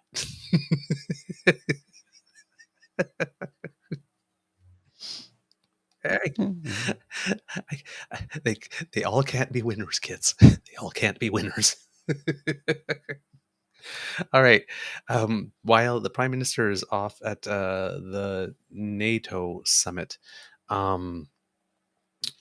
Minister Joly and I believe it was Secretary of State. You know what? I'm going to come back to that because for some reason the thing is not highlighted. Okay, I don't know where that went. Sorry. Yep, don't know where that went. There we go. There we go. I found it again. Secretary Anthony Blinken and U.S. Secretary Anthony Blinken and Canadian Minister of Foreign Affairs Melanie Joly are in Jakarta, Indonesia, at an ASEAN forum. That's the I think the Association of Southeast Asian Nations, to strengthen relations with those nations. China is proposing to the ASEAN nations an alternative to the CPTPP economic pact called a Regional Comprehensive Economic Partnership. They're there, I'm guessing, to counter-program, I would assume. Joly will discuss issues including regional stability and respect for the rules-based order. ASEAN, one of the main issues on their agenda is that they've had trouble coming up with a unified response to the 2021 military coup in Myanmar. So that's going to be the big issue over there. But people are doing the international work of shoring up because people are noticing how China is positioning itself and maybe want to. I mean, I know everybody's saying that nobody's trying to contain China, but they're trying to contain China. I gotta show you something that comes as a bit of a shock. As Bo's the fifth column calls it, the international poker table where everyone's cheating. I got to show you this. This is 2 hours old, and it's not the headline so much as it is the source of the headline that is surprising. When I show you this, you're going to be in for a shock. Okay. I know I was, but it's kind of, I'm just going to put this on the screen. So the source, right? And then the headline. Okay, sorry. But read it. The source is from the National Post, and the headline says, "Why Canada Keeps Missing Its NATO Spending Target, and Why Conservatives Aren't Promising to Meet It." Okay. What did they say? Well, where is it? Conservatives have attacked the Liberals for letting NATO down, with MPs Michael Chong and James Bezin stating in a press release this week, last year, the Trudeau government spent 1.29% of our GDP on defense, putting Canada 25th out of 29 NATO members. A year after the war in Ukraine began, this borders on negligence. As Conservatives, we support the commitments Canada has made to NATO, and we must make an effort to meet them. Poilievre's office declined to clarify the party's position on defense spending, saying that their MP's statement stood as is. What the Tories haven't committed to is when their promised efforts would actually meet NATO's 2% spending target. In a debate during last year's leadership race, Poilievre was the only candidate to refuse to commit to the benchmark, instead insisting that Canada needs to work towards hitting that goal and know the money we spend gets results. Interesting. Yeah. Interesting. Especially considering the source. Yeah, really. Really? They bat for him, right? They bat for him, and yet they're saying, well, he's not going to do it. Huh. Wow. Jeez. Yeah, it's broken clock. Yeah. I get it. Do you have something else, Mr. Grizzly? I'm looking for a clip here. I have one more graphic I can show you, which I think you'll find interesting. I know I certainly did. So which G7 economies have the highest inflation? So all items, the UK is 7.9%, Italy is 7.6%, Germany is 6.1%, France is 5.1%, the US is 4.0%, Canada is 3.4%, Japan is 3.2%, the G7 overall is 4.6%. All items less food and energy were a little bit higher. Food is a little bit higher, but we're still amongst the lowest in the G7 for food and energy. And actually, our energy is down. So kind of interesting. If you look at that graphic, it's from Statista. The sources are the OECD and the Statistics Bureau of Japan that released that. So I thought that was kind of interesting. I like that one, actually. You need to send that one to me because it's good to see the core inflation when you strip out those two things. Because as we know, the Bank of Canada has announced that it has raised the interest rate to 5% the other day. And,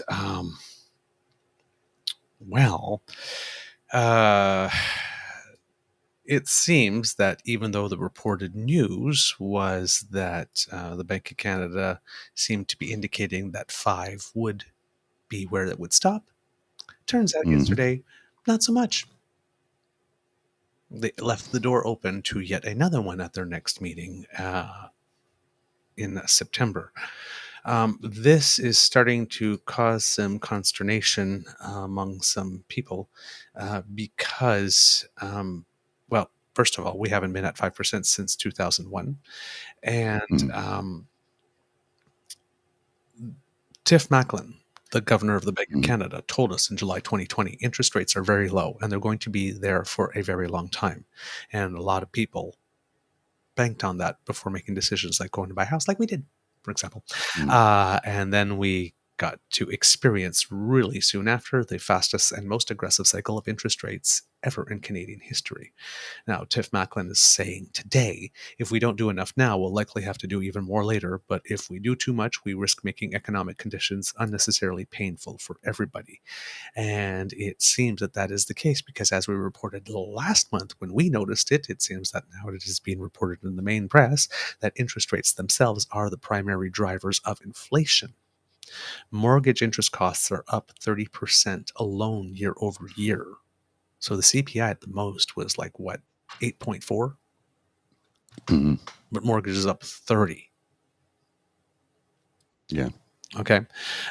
If you strip out mortgage costs, inflation is already within the target window that the Bank of Canada said that it wanted to reach. So why are they still doing it then? The market puts in-depth discussion about this on Monday's show. Yeah, the market puts the risk of this at 83% of another rate increase in September. the banks, a lot of people are criticizing the banks because they're saying that the bank is using an old play, that the bank is worried about what happened in the 80s where there was a wage price spiral and they had to act to curb that down. So they're acting like this situation is the same situation as the last time they experienced it, and they're trying to apply remedies to that problem rather than the one that's here. Jim Stanford, the director of the Center for Future Work, and he's an economist, says that inflation has gone down from 8 something to 3.4%, but it was all driven by a decrease in energy costs. It had not much to do with the Bank of Canada's action on interest rates. So, if that does happen to be true, said the Bank of Canada's policies currently are contributing to the inflation.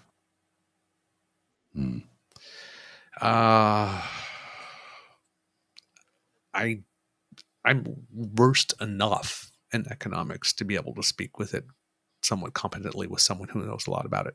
But this situation, I'm not getting. Yeah, I'm a little out of my depth on this one. This particular one, I don't understand how you raise interest rates to curb inflation while the very act of interest rates is making inflation. It seems that you may need to lay off that tool for a little bit. Well, the feudal lord's got to keep the serfs down, right?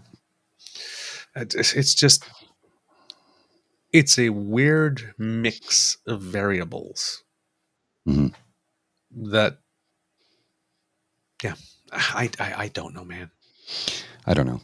This one's weird. It just seems to go against all orthodoxies. You know, if something that you're doing is increasing inflation, you stop doing it, but they say that they still need it because they're worried about wages creating a spiral. It is true that in the last numbers, though wage increase was abating relative to inflation, it had gone up 0.1%. So in other words, the rate in the month previously, wages were growing about 0.9% faster than the rate of inflation. And then the last one, it was 1% faster. So a slight acceleration, even though the levels have both moderated down. If they're really, really focused on that, if they're still stuck in the 80s, given that wages just surpassed inflation and there's some catching up to do, so people can get some of their purchasing power back that they've lost, it just seems right. You're getting back the purchasing power on the interest, on the CPI, the inflation reduction, and then the Bank of Canada is just taking it away with the other hand with the interest rate hike.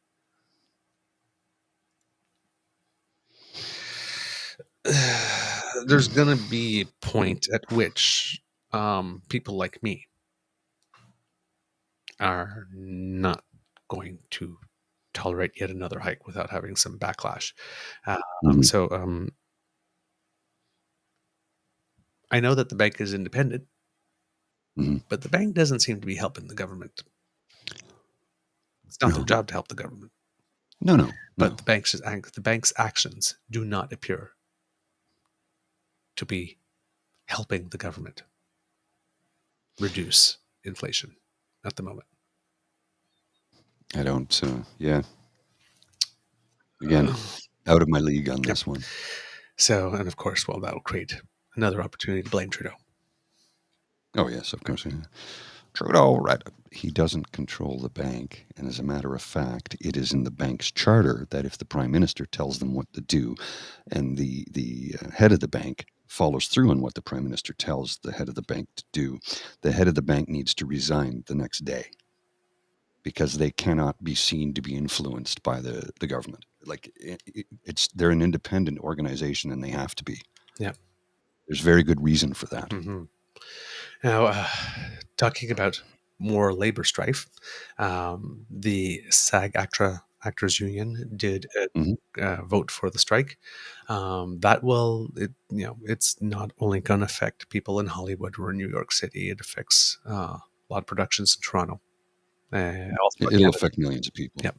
Millions of Yep. people. And a lot of these productions, once they shut down, they take a while to ramp up. Some of the productions or the projects get lost together because the actors are then committed to other.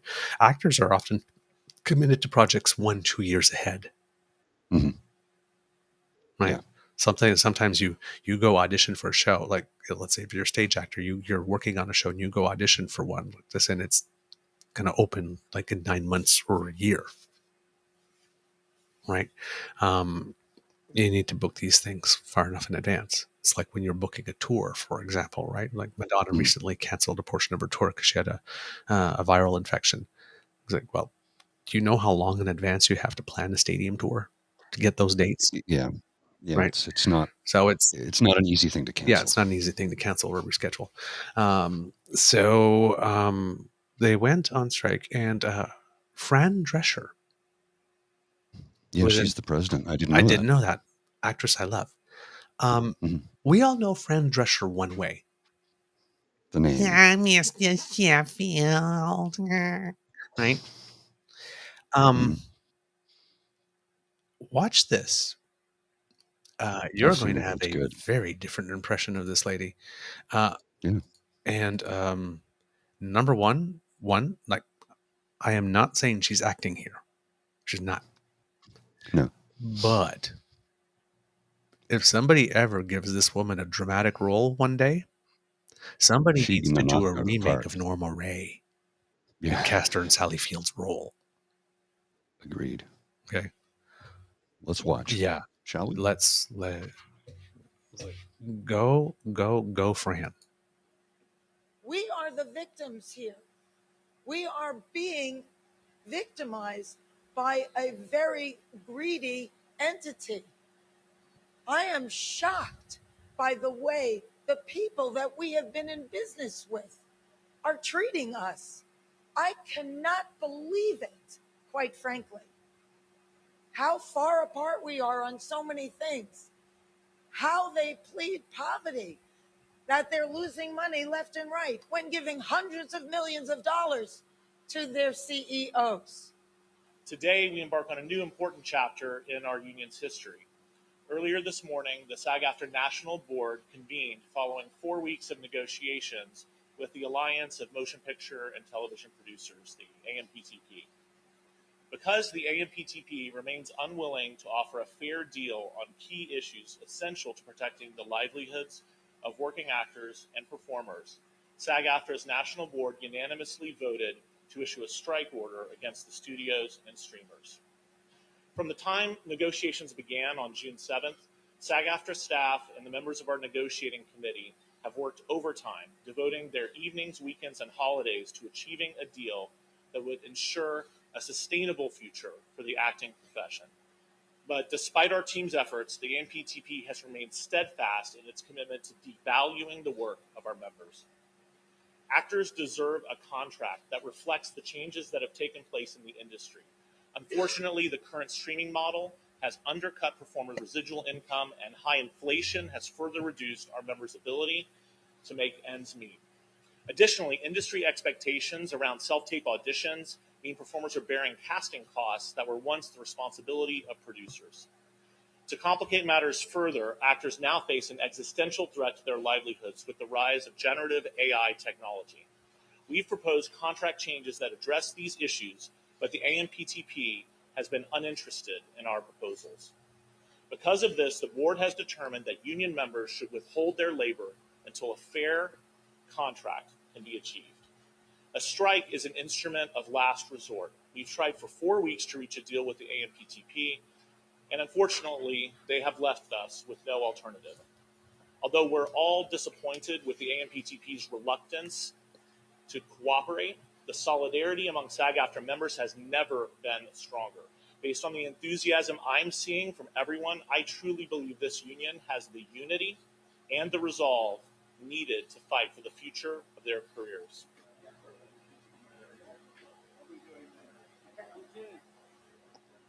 Okay. I do not know why this. The entire business model has been changed by streaming, digital, AI. This is a moment of history that is a moment of truth. If we don't stand tall right now, we are all going to be in trouble. We are all going to be in jeopardy of being replaced by machines. Okay. You cannot change the business model as much as it has changed and not expect the contract to change too. We're not going to keep doing incremental changes on a contract that no longer honors what is happening right now with this business model that was foisted upon us. What are we doing? Moving around furniture on the Titanic? It's crazy. So the jig is up, AMPTP. We stand tall. You have to wake up and smell the coffee. We are labor and we stand tall and we demand respect and to be honored for our contribution. You share the wealth because you cannot exist without us. Thank you. She drove the point home. She drove the point home. The weird. I apologize for this one because the clip that I saw going around that I couldn't find took all her clips and put them together. One that made it look like one full That was speech. a raw feed you got. Yeah, it was a raw feed that made it look, and it was way more impactful. Actually, still, she knocked it out of the park. But yeah.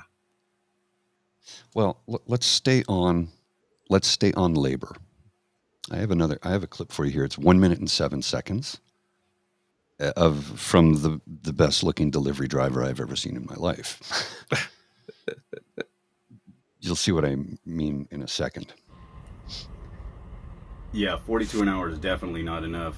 Even the company thinks so. That's why we're getting a raise. Yeah, we're going to get a raise, and we do every year. It's about $1.40 to $1.50 every year, and it's going to be higher around this one. We're not going on strike because the drivers aren't getting their raise. You know, our raise has already been negotiated. The full-timers, the drivers, like, we're going to get ours. 42 is not enough, and we're going to get more than that. We're going on strike because the part-timers are only making 16 an hour, and that's unacceptable. And I will stand next to my part-time brothers and sisters and make sure they get theirs on this one too. And I'll sacrifice 2 weeks of work if it has to, because that's what solidarity is. That's what we do, all right? And how the hell do you think we got to 42 anyways? By sitting back and accepting 35? Nah, no. We demanded what was ours, and that's what we're doing now. And 42, that's what it is now. In August, when that contract gets signed, we'll have more than that. And it's going to keep going up every year because their profits go up every year. Their profits go up every year. Yep. And in the UK, which has been having a lot of labor strife as well, it seems that Rishi Sunak is putting his foot down. Hope it works out for him. But because inflation is way higher there. Right, about 8.7. So they had an independent review panel, and they said they recommended 5 to 7% increases for policemen, teachers, and certain public sector workers, which seems like a lot, but it's still below the rate of inflation. Rishi Sunak is quoted as saying, "Today's offer is final. There will be no more thoughts on pay. We will not negotiate again on this year's settlements, and no amount of strikes will change our decision. Instead, the settlement we've reached today gives us a fair way to end the strikes." Now, this could be something that union leaders present to their members and they vote for, or this could be oh, really? No amount of strikes will change our decision? Let's see about that. Let's see. Yeah. So, not quite exactly sure because I don't have the context, but I've rarely heard someone say, I've heard people say, this is our final offer. But I've never heard no amounts of strikes will change our decisions, because that just seems like an invitation. It's almost like a dare me And you know there's some people when you say don't push that red button, that big bright red button, they just You have to. You got to do it. button. Got to do it. Got to do it.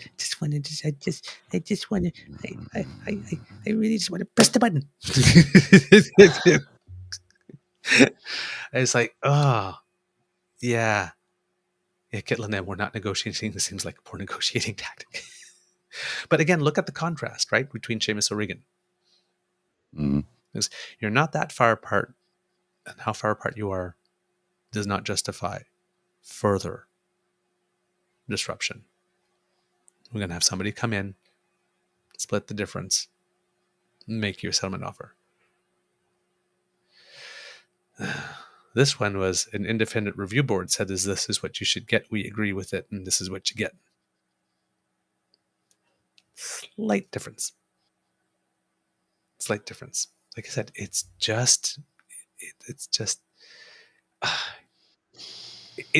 leading with your chin, because you can't predict what it is that people are going to do.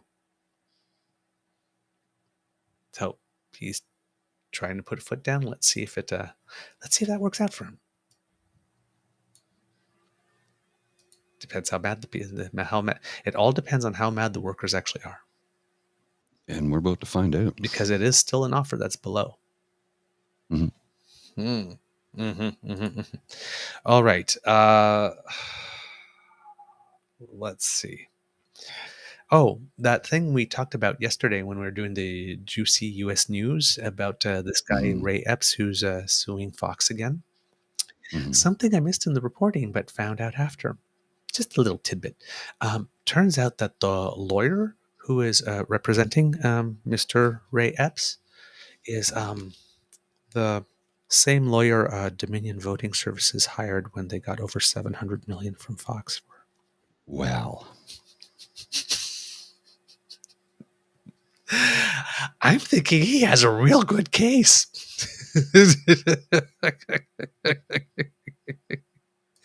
Oh, well.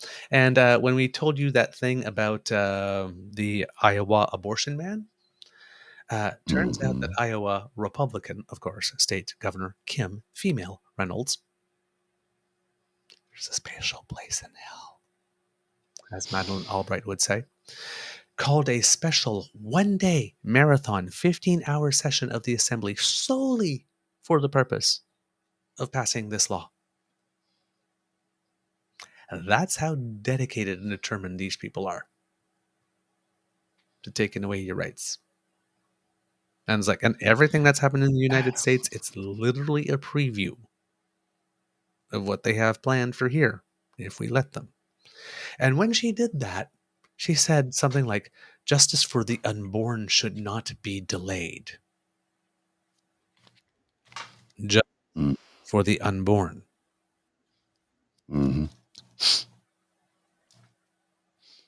People who are not born don't have rights. No, they do not. People who are not of this world do not have rights. But justice for the unborn should not be delayed. So she opened a session specifically for that. It passed, and she wants to sign it so it comes into effect today. That's a very quick turnaround. On the upside, the U.S. Has approved the first ever over-the-counter, no prescriptions needed, birth control pill. Oh, that's a first. Yeah, not an abortion pill, but birth control pill. You don't need a prescription over the counter, even for teenage girls. That's good. Now, watch all the laws in these states preventing the sale of that medication pop up. Well, we'll go back to this clip again from some time ago. This is we've shown this in the past. This is Reverend Robert Schenck. I don't know how to pronounce his name. Schenck. I'm going to show this clip again. Regis sent this to me, and I'm like, this is very timely because this is what we're talking about. So let's go back to this clip, shall we? Any second now, if it loads. Congresswoman Lee, I'll take you to one very telling event. A meeting inside the U.S. Capitol with Republican Party operatives, and a number of leading evangelical spokespersons, institutional leaders, ministry heads from across the country. And in that meeting that I participated in, the conversation went something like this. You guys want Roe v. Wade overturned. We can do that for you. But you take the whole enchilada.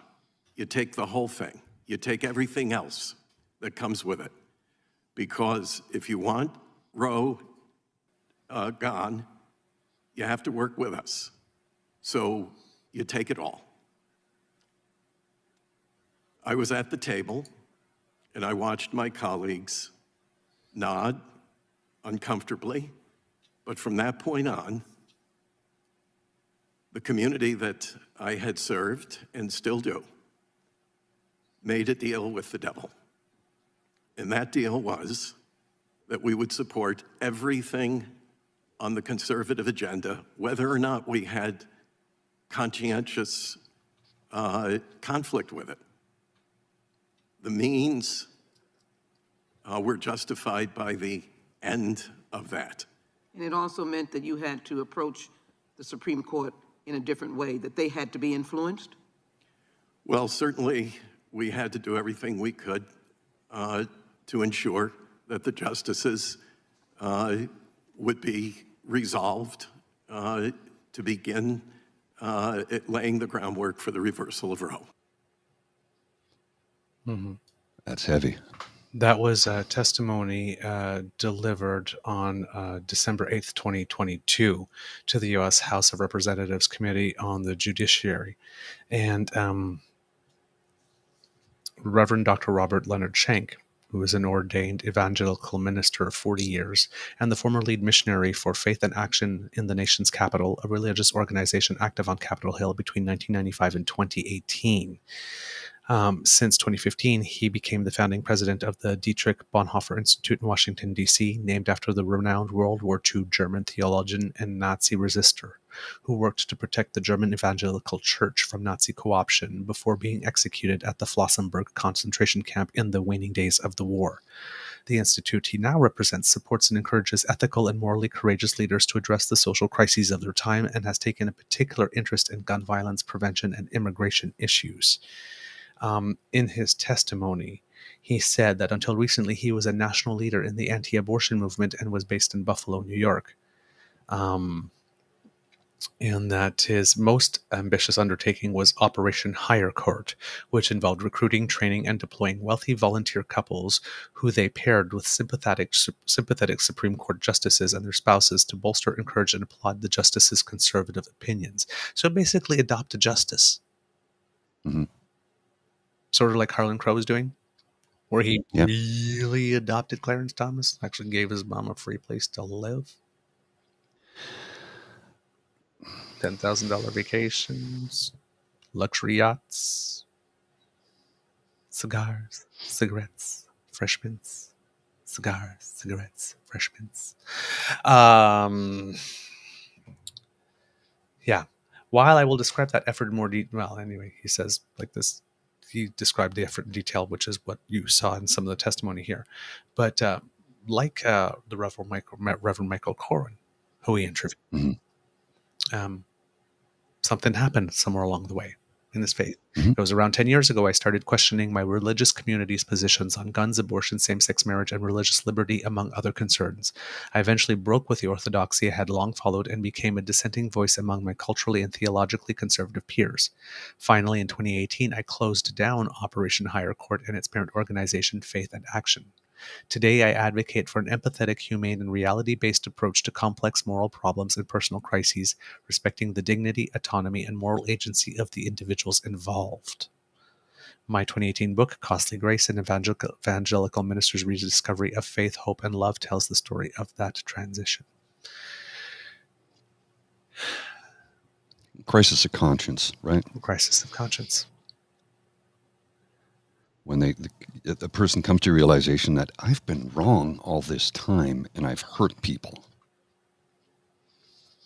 so I'm going to make up for it now. And you could, like, in that gentleman's statement, you could hear his voice. Yeah, shake. he was shaking. He's like, we made a deal with the devil and we accepted it. And how do you put the genie back in the bottle, right? Exactly. Couple of more interesting U.S. news to go with the juicy stuff that we said yesterday. It seems that Jared Kushner has testified before the grand jury investigating the January 6th insurrections on whether 45 had acknowledged in the days following the result that he had lost. Because there's what he was saying in public, but to his inner circle, did he acknowledge as he lost? Well, Kushner was very, very, very, very, very, very involved. In fact, he was the second most involved behind Stephen Miller, vampire, Nosferatu, Miller. And so he has a lot of details as to how things went down with regard to post-election fundraising efforts, pushing the big lie. Yes. It seems that Special Counsel Jack Smith is also leading, not only leading the campaign, was also leading a campaign finance investigation for a third set of indictments that may add to the fake voters on those voter lists, the fake electoral college voters, and the documents. Michigan Secretary of State, which is another one of the 7 states, I'm guessing he was trying to put pressure on to flip. Jocelyn Benson has already also spoken with Jack Smith's team. Oops. And the former White House communications director at the time of the insurrection, working for Trump, actually testified that Trump said to her, "Can you believe that I've lost to this fucking guy?" Mark Milley, the chief of defense, says that 45 told him he lost. There's about 6 people recorded. They have the recordings of them, like this, that they've made, saying how Donald Trump acknowledged in their presence that he lost. Yes. And you have, remember, Steve Bannon did say before the election that Frumpy would say that he had won even if he lost. Yeah. Right? He had telegraphed that. So, just a little juicy. And something that is equally juicy, but not in the good sense.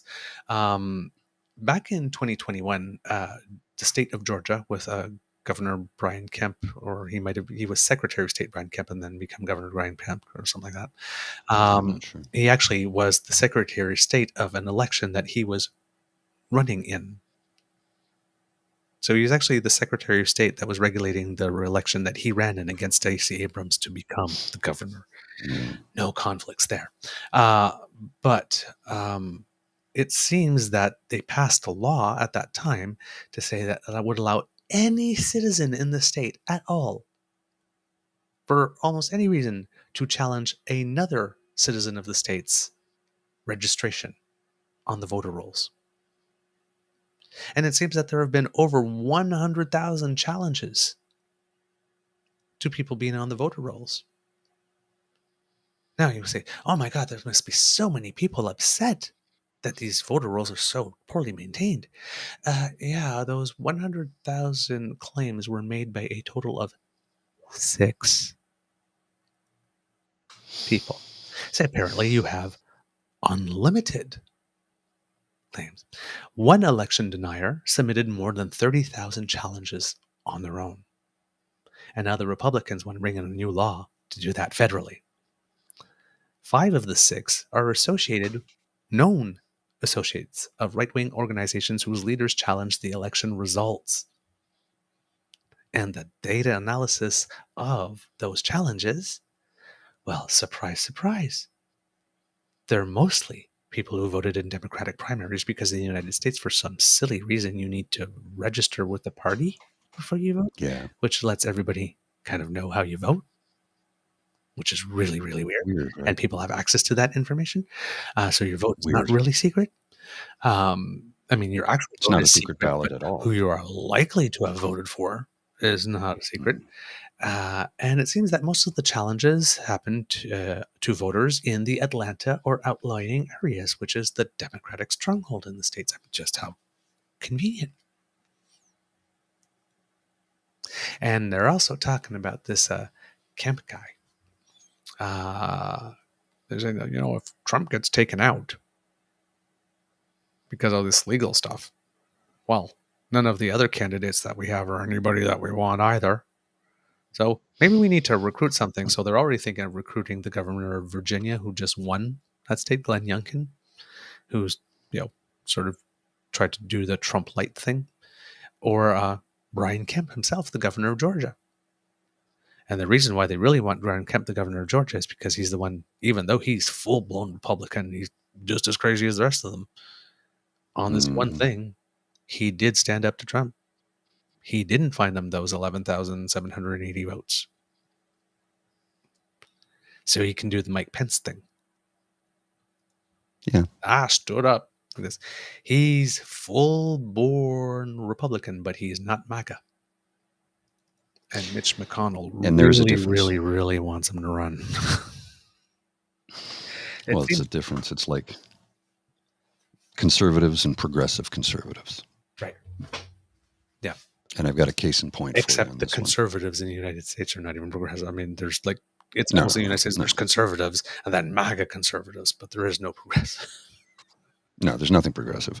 Oh, but I've got something for you here. I'm gonna put this graphic on the screen. This is from Greg Smith in St. John's, Newfoundland. I've had a few people reach out about Eugene Manning's Newfoundland and Labrador Progressive Conservative Leadership Campaign, as I was a part of the team. I just want to let you all know that I have stepped away. I agree with the Manning campaign on many issues. However, my political ideology and vision are different than theirs. I believe in being transparent and not having to defend my values for the company I or my close network keep. Therefore, I cannot support any association with the CPC as a queer man and as an advocate of 2S LGBTQIA+ rights. Peeair's recent remarks on Policy 713 in New Brunswick and his decision to pose for a picture with someone while wearing a straight pride shirt this past week in Calgary has helped lead me to this decision. I have been clear from day one that I am a moderate and not a member of the Conservative Party of Canada under Peeair Polliver's leadership. Greg Smith, July 13th, 2023, St. John's, Newfoundland. We need more of this. We need a lot more of this. Log cabin conservatives, this party is not in it for you. You need to leave. And I'm looking at you, Melissa Landsman and Eric Duncan. He brought you into the inner circle. There was this article the other day about Melissa Landsman. Hopefully I can find it really quickly here.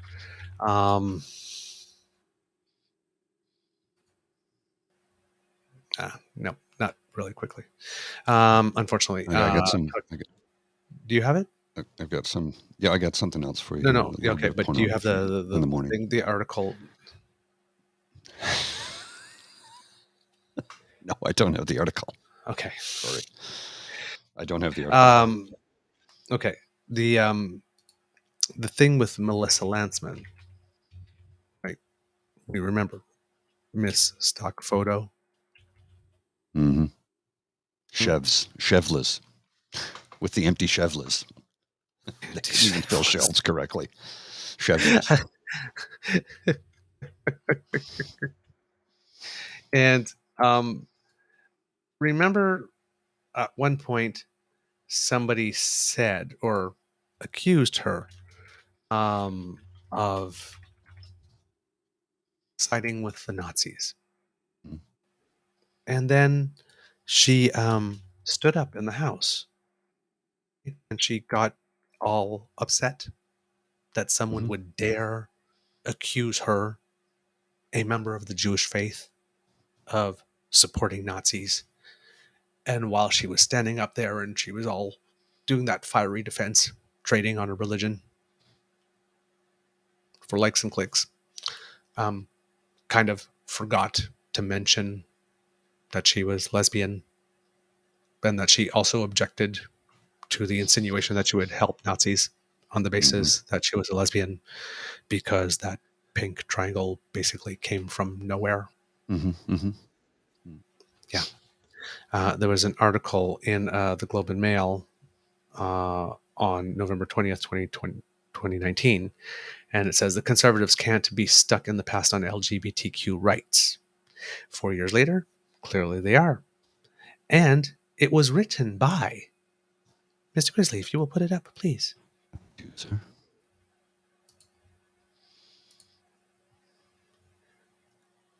If you would read it, Mr. Grizzly. Conservatives can't be stuck on in the past on LGBTQ rights. I got to blow it up so I can. Melissa Lantzman is Vice President, Public Affairs at Hill Knowlton Strategies. Jamie Ellerton is Principal at Public Relations Firm. This is who wrote this. That's who wrote it. Melissa Lantzman in 2019 said Conservatives can't be stuck in the past on LGBTQ rights, and now she is the deputy leader of a party whose leader stood next to someone wearing a bright green t-shirt asking people to thank a straight person for their existence, which on the back of it said, good people break bad laws or disobey bad laws. And she is also, may I remind you, sharing benches with Garnet Genuitz and Brandon Leslie, who both are champions of conversion therapy. But she is only offended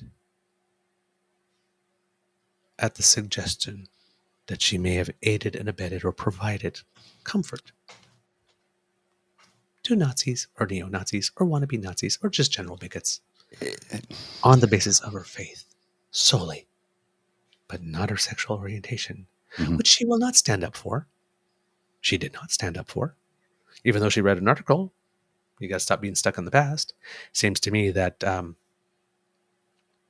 hanging around with people who want people to thank straight people for their existence might be being stuck in the past. You know, it's but yet she is still a member of the party. She has not pulled a Greg Smith. Yeah, it's no secret. It's no secret that there were a lot of Jewish people during World War II who aided and abetted the Nazis. It's no secret. Some of them they thought that's what they needed to do to stay alive. Yes. You think that's what maybe she's doing here? She doesn't need to do that, stay alive. Well, she knows where her next meal. She knows where she's sleeping tonight, and she knows where her next meals are coming from for the next few years. She's got it good. Yeah, she doesn't want to bite the hand that feeds her, right? She does not worry where her next dose of hair gel for that hairdo she's wearing gonna come from.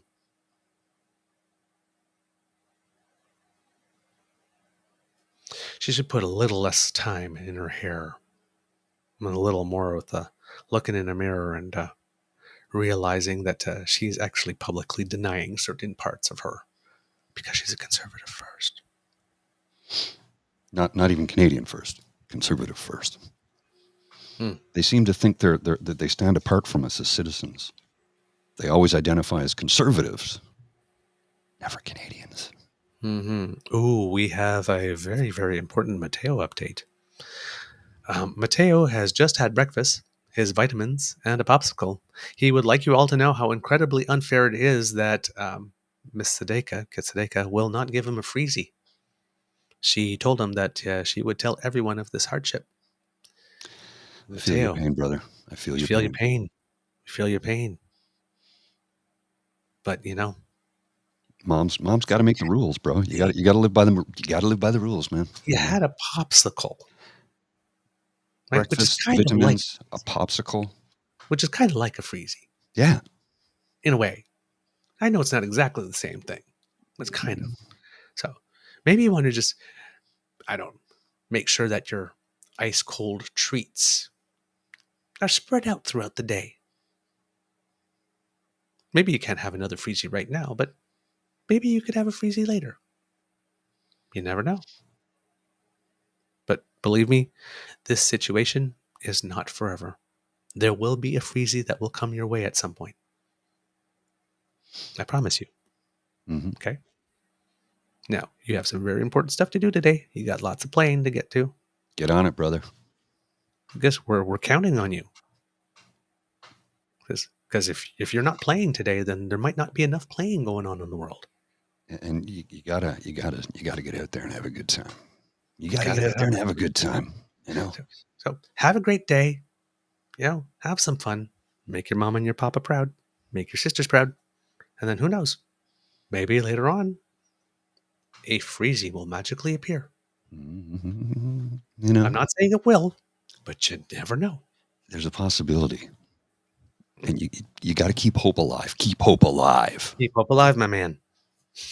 Rage against the dying of the light. Justice for Mateo. Justice in Ontario. Look at this kid playing Power. Lovely to I know you join us usually later in the shows. Thank you. I think Douglas could be the new Ernie Combs, Mr. Dressup. Well, we sure know that I have a tickle trunk reel nearby. I keep all the outfits. Oh man, I love Mateo updates. That's fantastic. We love you, Mateo. We love you. What a good kid. And we love you too, Jazzy and Rain. We don't hear about them as often because, well, you know, they're not keeping mom as busy, I would guess. Mateo seems to be a young man on a mission on a daily basis. Amen. Kids would love you. I really, really hope so because I want some one day. All right. Let's see. What else have we got for the kits this morning? Little tidbits here and there. Canadian singer Keisha Chante, who I like, will be hosting the Legacy Awards on September 24th. This will be the second edition of the awards that recompense Black excellence in Canada throughout various fields, sports, entertainment, activism. I met her when she was like a child because I used to work with her stepdad. Oh, really? Yeah. Yeah. I don't know if she's recorded a lot of music lately. No, she hasn't. Not in a while. But that first album of hers had a couple of pretty decent hits there. Oh yeah, yeah. So, but it's nice. It's just nice to hear. I heard her name. I was like, wow, Keisha, there's a name I haven't heard in a long time. So I'm glad. Who knows? Maybe she stopped and went to university and focused on her education for a few years, and now she's back in. A lot of people do that when they became famous young. They kind of disappear for a few years, pursue their education, and like Mayim Bialik, for example, right? Yes, now hosting Jeopardy and was on Big Bang Theory and was on Blossom, disappeared for a while. She went and got a PhD in like nuclear physics or something. So she actually was a geek when she was on the Big Bang Theory, for real. Some people, like, sometimes you turn around and says, wow, that person, like, there's a name I haven't heard. Where did they go? Often they were just dealing with personal stuff. Even Serena and Venus at one point, right, stopped playing tennis as much while they went to fashion school in Paris. That's right. Yeah. Went to get to, so people, they'll surprise you. Well, and sometimes, like you say, you just need to get away from the noise for a little bit. She hasn't totally disappeared, but she's not recorded music in a while. Mm-hmm. I remember when her first record came out. Actually, I remember when her first single came out, and a gentleman I used to work with at the time gave us a preview of it. And then I think if memory serves, and I could be wrong, but I think she played Super X. Remember they had the community stages in the back. I think she played there. That's where I first saw Fifi Dobson, who opened for the band that shall not be named because their lead singer's a bad person who did some bad things, and he's gone to jail. You know who I mean? Yeah. I think so, yes. Canadian band. He was on Canadian Idol. Yeah. Yeah. Oh, yes. Okay. Sorry. No, I was thinking of someone else. But yes. Oh, yeah, that guy. Yeah. Shame, because it was a good band. They put on a good show. But hey, oh my God, they had such good music. I know. Yeah, I agree. I've got an audio clip to play for you, kids. Okay. That will tie in to the discussions that we've been having recently about foreign election interference and leaking from our intelligence community. Now, it is a quote that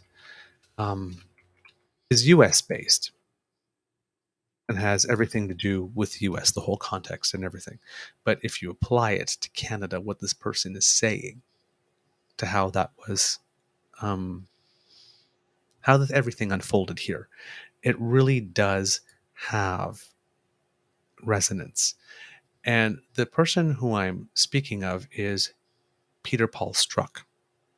Now, if that name rings a bell, doesn't ring a bell. He's a former United States Federal Bureau investigator who was the Deputy Assistant Director of the FBI's Counterintelligence Division, and he led the investigation into the Russian interference in the 2016 United States election.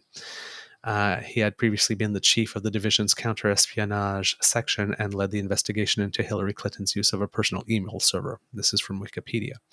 In June and July 2017, Strzok worked on Robert Mueller's special counsel investigation into any links of coordination between Donald Trump's presidential campaign and the Russian government.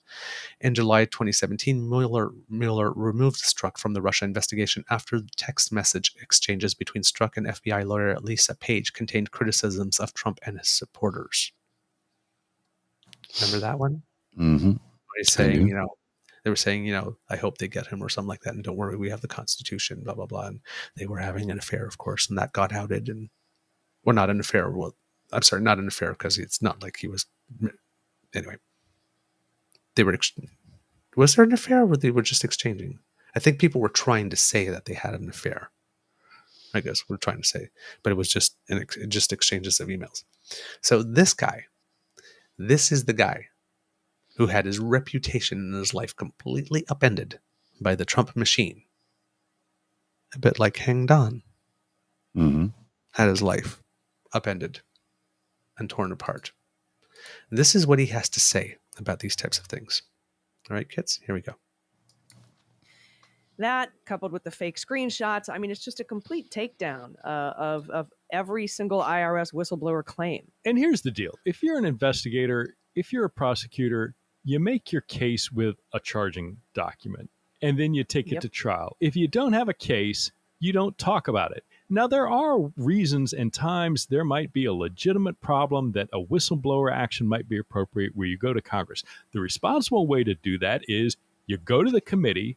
In closed session, you talk about what your concerns are, the people who are impacted by that, from the Trump-appointed U.S. attorney on down, the career professionals at the IRS and DOJ come in and you gather the facts. What you don't fucking do is what's going on right now, where you spill the details of every last little thing that then get turned around and spilled, and now you've got Hunter Biden. Whatever you think about him, as a taxpayer, as a U.S. citizen, he's entitled to a presumption of innocence, and not having some garbage committee member tarring his image when he hasn't been charged yet. Mm-hmm. What you don't hear me or any number of the team that were on working with Mueller and the time before that are going through and spilling the details of all the crap that was either redacted or didn't make it in the special counsel's report, whatever we think or don't think about it, because that's not the appropriate way to do something.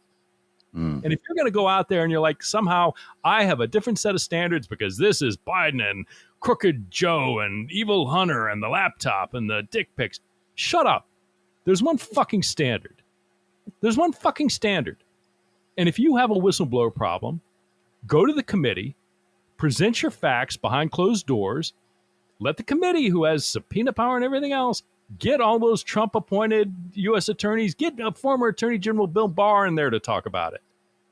Get statements from everybody about what happened, but don't sit there laundering this private information that you may or may not ever bring criminal charges. Because now what the hell is Hunter Biden supposed to do with this now? How does he get, you looked into it, you used the power of the investigative power of the United States government to get all this information, And maybe, you charge me and I pled out to these things, but all these other alleged activities, maybe you never charge them, but you've just thrown them out there to public consumption. That's not the way it fucking works. And these IRS agents should know better. Boom. You can tell it's a man who experienced it, eh? Oh, yeah. Oh, yeah. That's why you can't trust the conservatives. That's why. Because there's a process for this. There are procedures for this.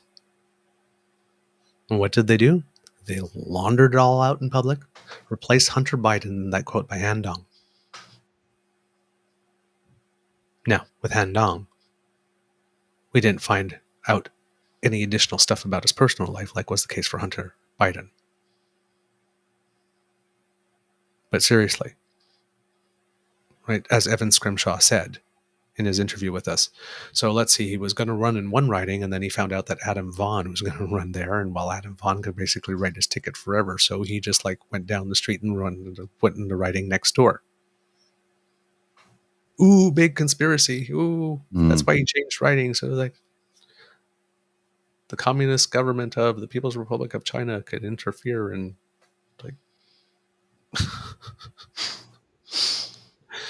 I'm just... But yeah, that quote, you just don't do that. And I was sitting there and just listening to podcasts, and it's like, whoa, that kind of applies. And again, this is a guy who knows because it's been done to him. And again, may I remind, a former United States Federal Bureau of Investigation agent who was the Deputy Assistant Director of the FBI's Counterintelligence Division. They did that to him. Do you think Han Dong's gonna rate? Nope. He was a backbencher. Yeah.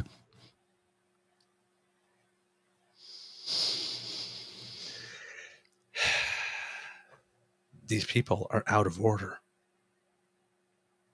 These people are out of order. These people are taking liberties. These people are coming up with very creative interpretations of what the law allows or what's fair rules. Rules for me, not for thee, or vice versa, But as we showed at the beginning of the show,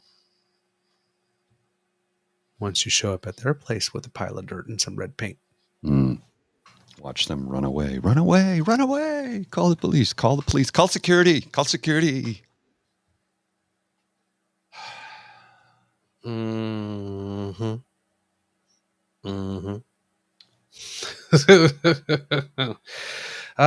Mr. Grizzly, do we have a show? We do. I just have one final video clip for you. This is Montreal yesterday, along the worst road in the city, as I call it, the Décarie.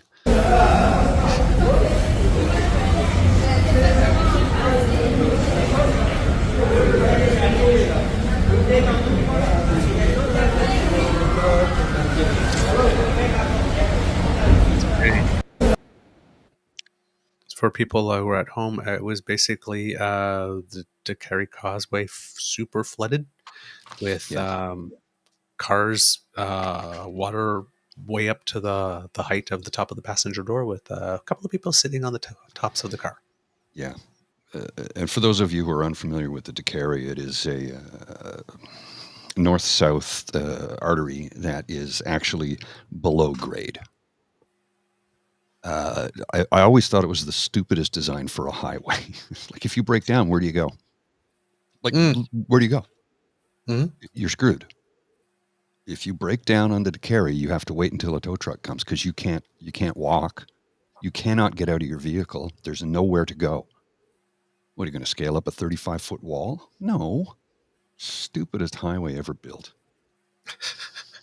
Well, apparently this was that was Victoria, not the Décarie. But it's irrelevant. The Décarie is still a stupid highway. Before we do the outro, I'm going to leave you with a little bit of happy news. Please. Fucker Snarlson. Oh, what did he do now? You see, well, he left. Well, he's left. He's pushed out of Fox, really. And then ran to Big Daddy Elon.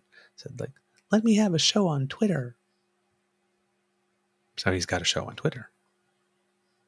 Now, Tucker Snarlson was doing well at Fox Screws because, well, he was the most controversial thing on the network. Maybe even the most controversial thing on TV. But once you get to podcasting, or the cesspool that is Twitter, he's a rank amateur. He's far from the worst thing on Twitter. And Alex Jones certainly showed that you could do podcasting worse. Well, the announcement. Now, these are views, right? Okay. Views. So it doesn't mean you actually watched the show or watched the clip that was there. The announcement that he was going to have a new show had 137 million views. This is according to Beau of the Fifth Column. Episode 1 of his show had 120 million views. Episode 2, 60. Episode 3, when Trump got indicted, 104. Episode 4, 32. Episode 5, 17. Episode 6, 32. Episode 7, 15. Episode 8, 8 million. From 137 million views to the announcement to 8 million views by episode 8. Now, those are just views. View doesn't necessarily mean that someone watched the episode. That's correct. Now, the number of viewers who watched more than 2 seconds, or at least 2 seconds of the episode. So it doesn't even mean they sat, they just like clicked on it. Of the 137 million who viewed the announcement, only 29 million clicked. Yeah, of the so 120 million who viewed episode 1, 26 million clicked. Of the 60 million who viewed episode 2, 13 million clicked. When Trump got indicted, of the 104 million who viewed, 22 million clicked. Episode 4, 32 million viewed, 10 million clicked. Episode 5, 17 million viewed, but only 6 million clicked. Episode 6, 32 million viewed, but only 8 million clicked. Episode 7, 15 million viewed, but only 5 million clicked. Episode 8, 8 million viewed, but only 3 million clicked.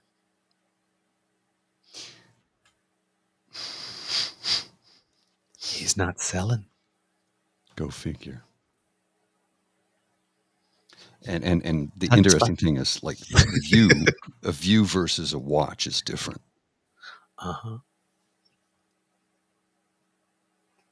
And to get those millions, that 3 million on that last one, all they had to do was watch 2 seconds. Wonder what the metric would be is like watched 15 minutes.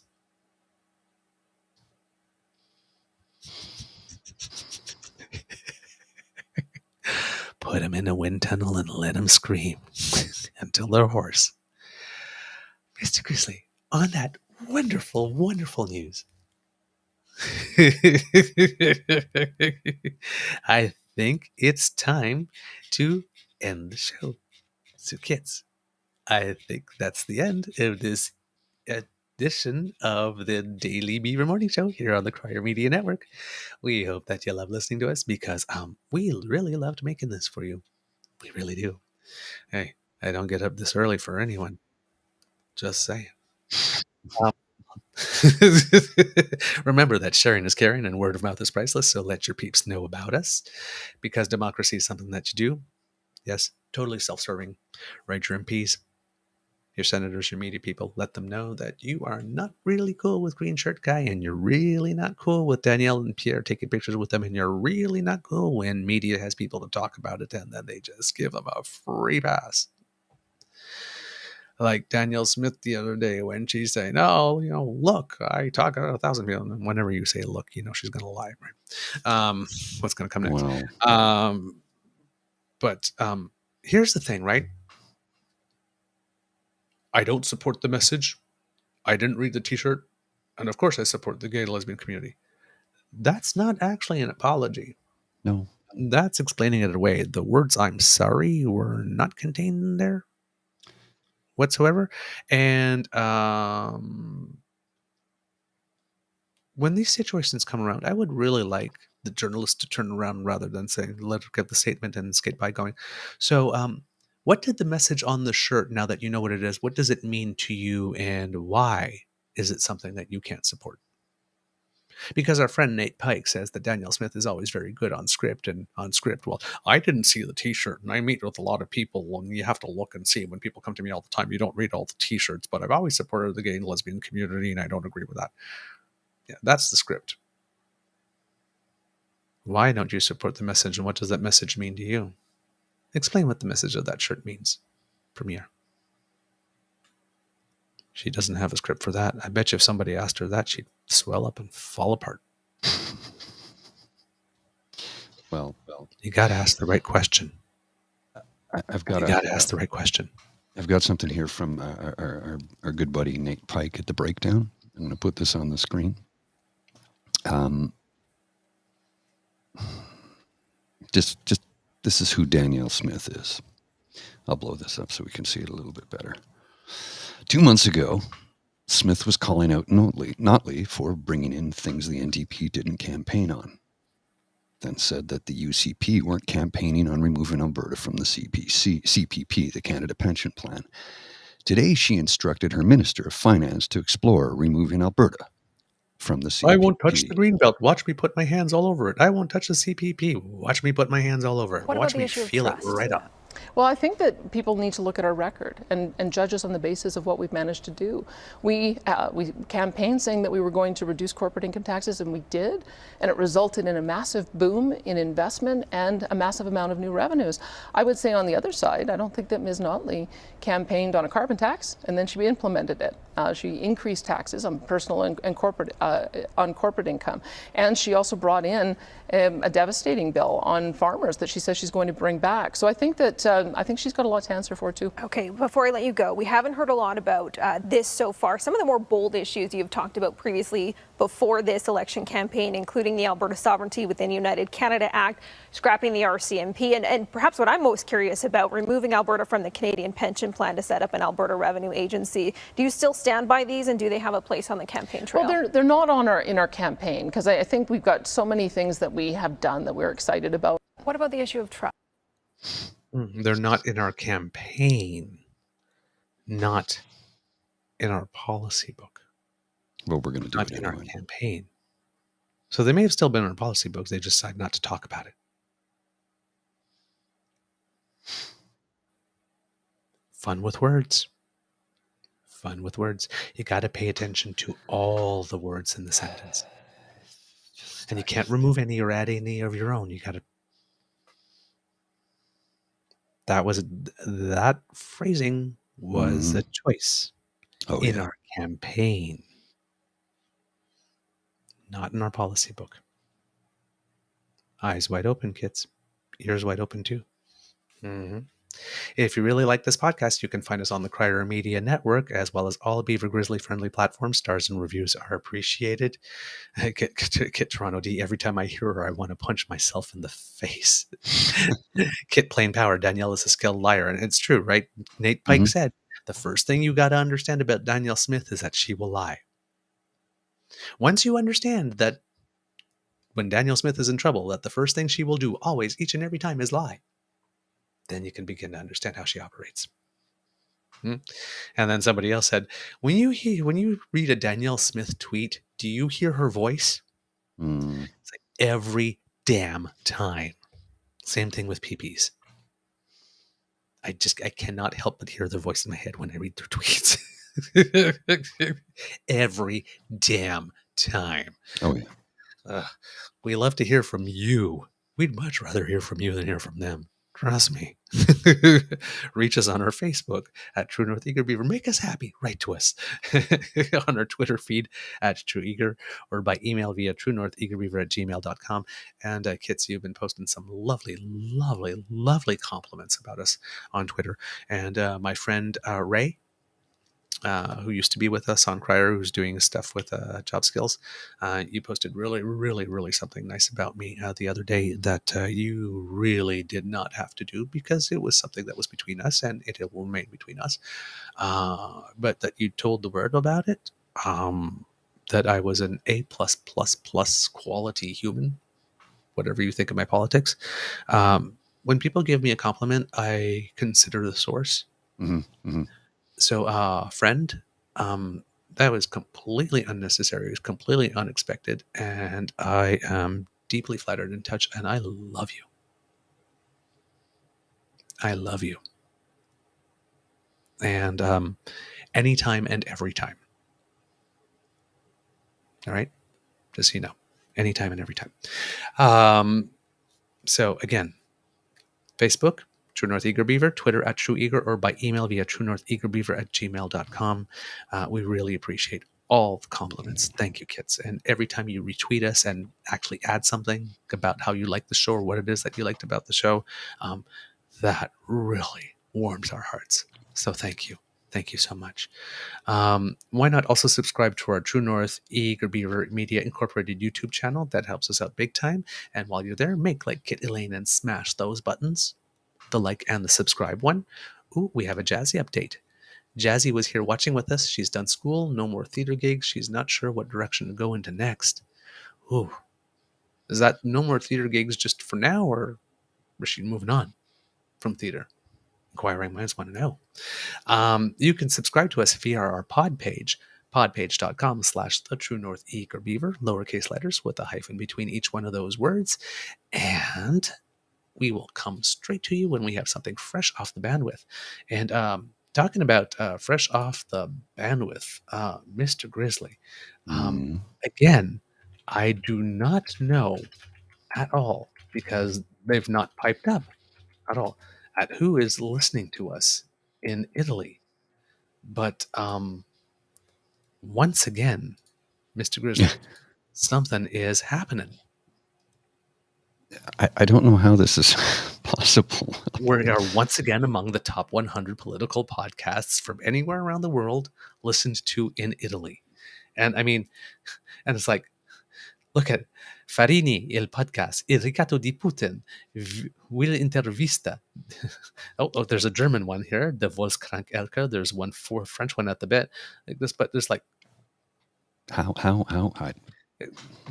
Among all of that, the True North Eager Beaver. The Volkskrank Elke Dag, l'invité de 8h20, le grand entretien. You know, EU now. Oh, well, at least that was in English. But yeah. I don't get it. Oops. Okay. Sorry, I clicked you off there for a sec. I hit the wrong button. My apologies. I don't know how this is happening, but hey, Italy, thanks. We appreciate it. Thanks for listening. Molte grazie. It's just, yeah. Mi scusi. So yeah, we love you. Thank you so much. We can't do this without your kind and generous support, and you have been very kind and generous to us kids. Oh my, have you ever. Thank you so much. So if you feel that we've done a particularly good show, that we had a particularly good week, if you're watching, please scan the QR code by Mr. Grizzly's head, which will appear right about now. I gotta find it. Boom. You're ruining my magic tricks. We need to work on that bit. So you can scan that QR code by Mr. Grizzly's head, and that will bring you to the True North Eager Beaver Lodge Emergency Hydration Fund. And sometimes Farm Boy chocolate chip ice cream cookie gluten-free fund. Sometimes.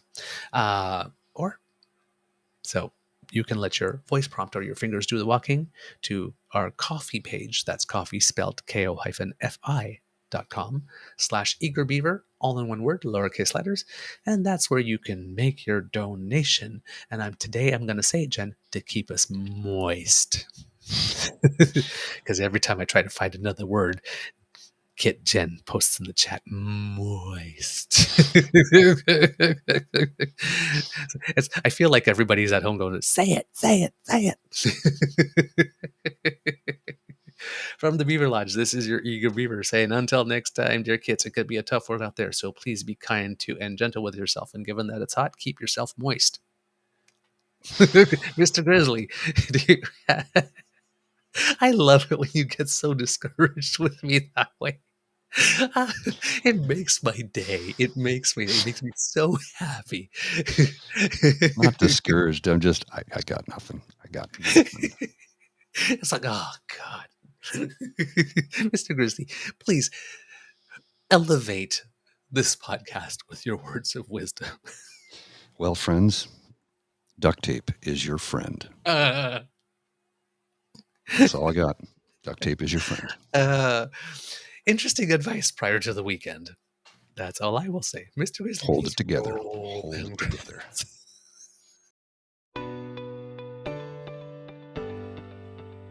You are listening to a True North Eager Beaver media podcast. The True North Eager Beaver podcasts are proudly brought to you by our founding sponsors, the Miss V Mysteries from Corvid Moon Publishing, your source for science fiction, fantasy, and cozy mysteries featuring a broad diversity of characters.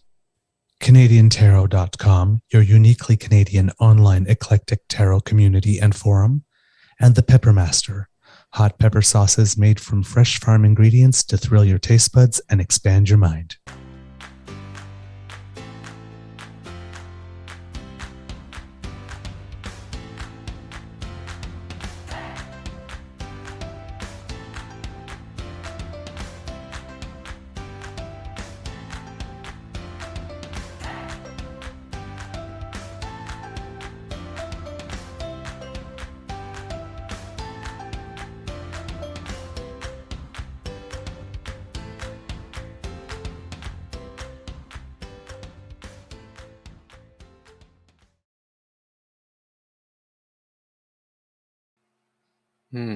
We have Kit Jen suggesting the name of our new punk band, the Screaming Moists.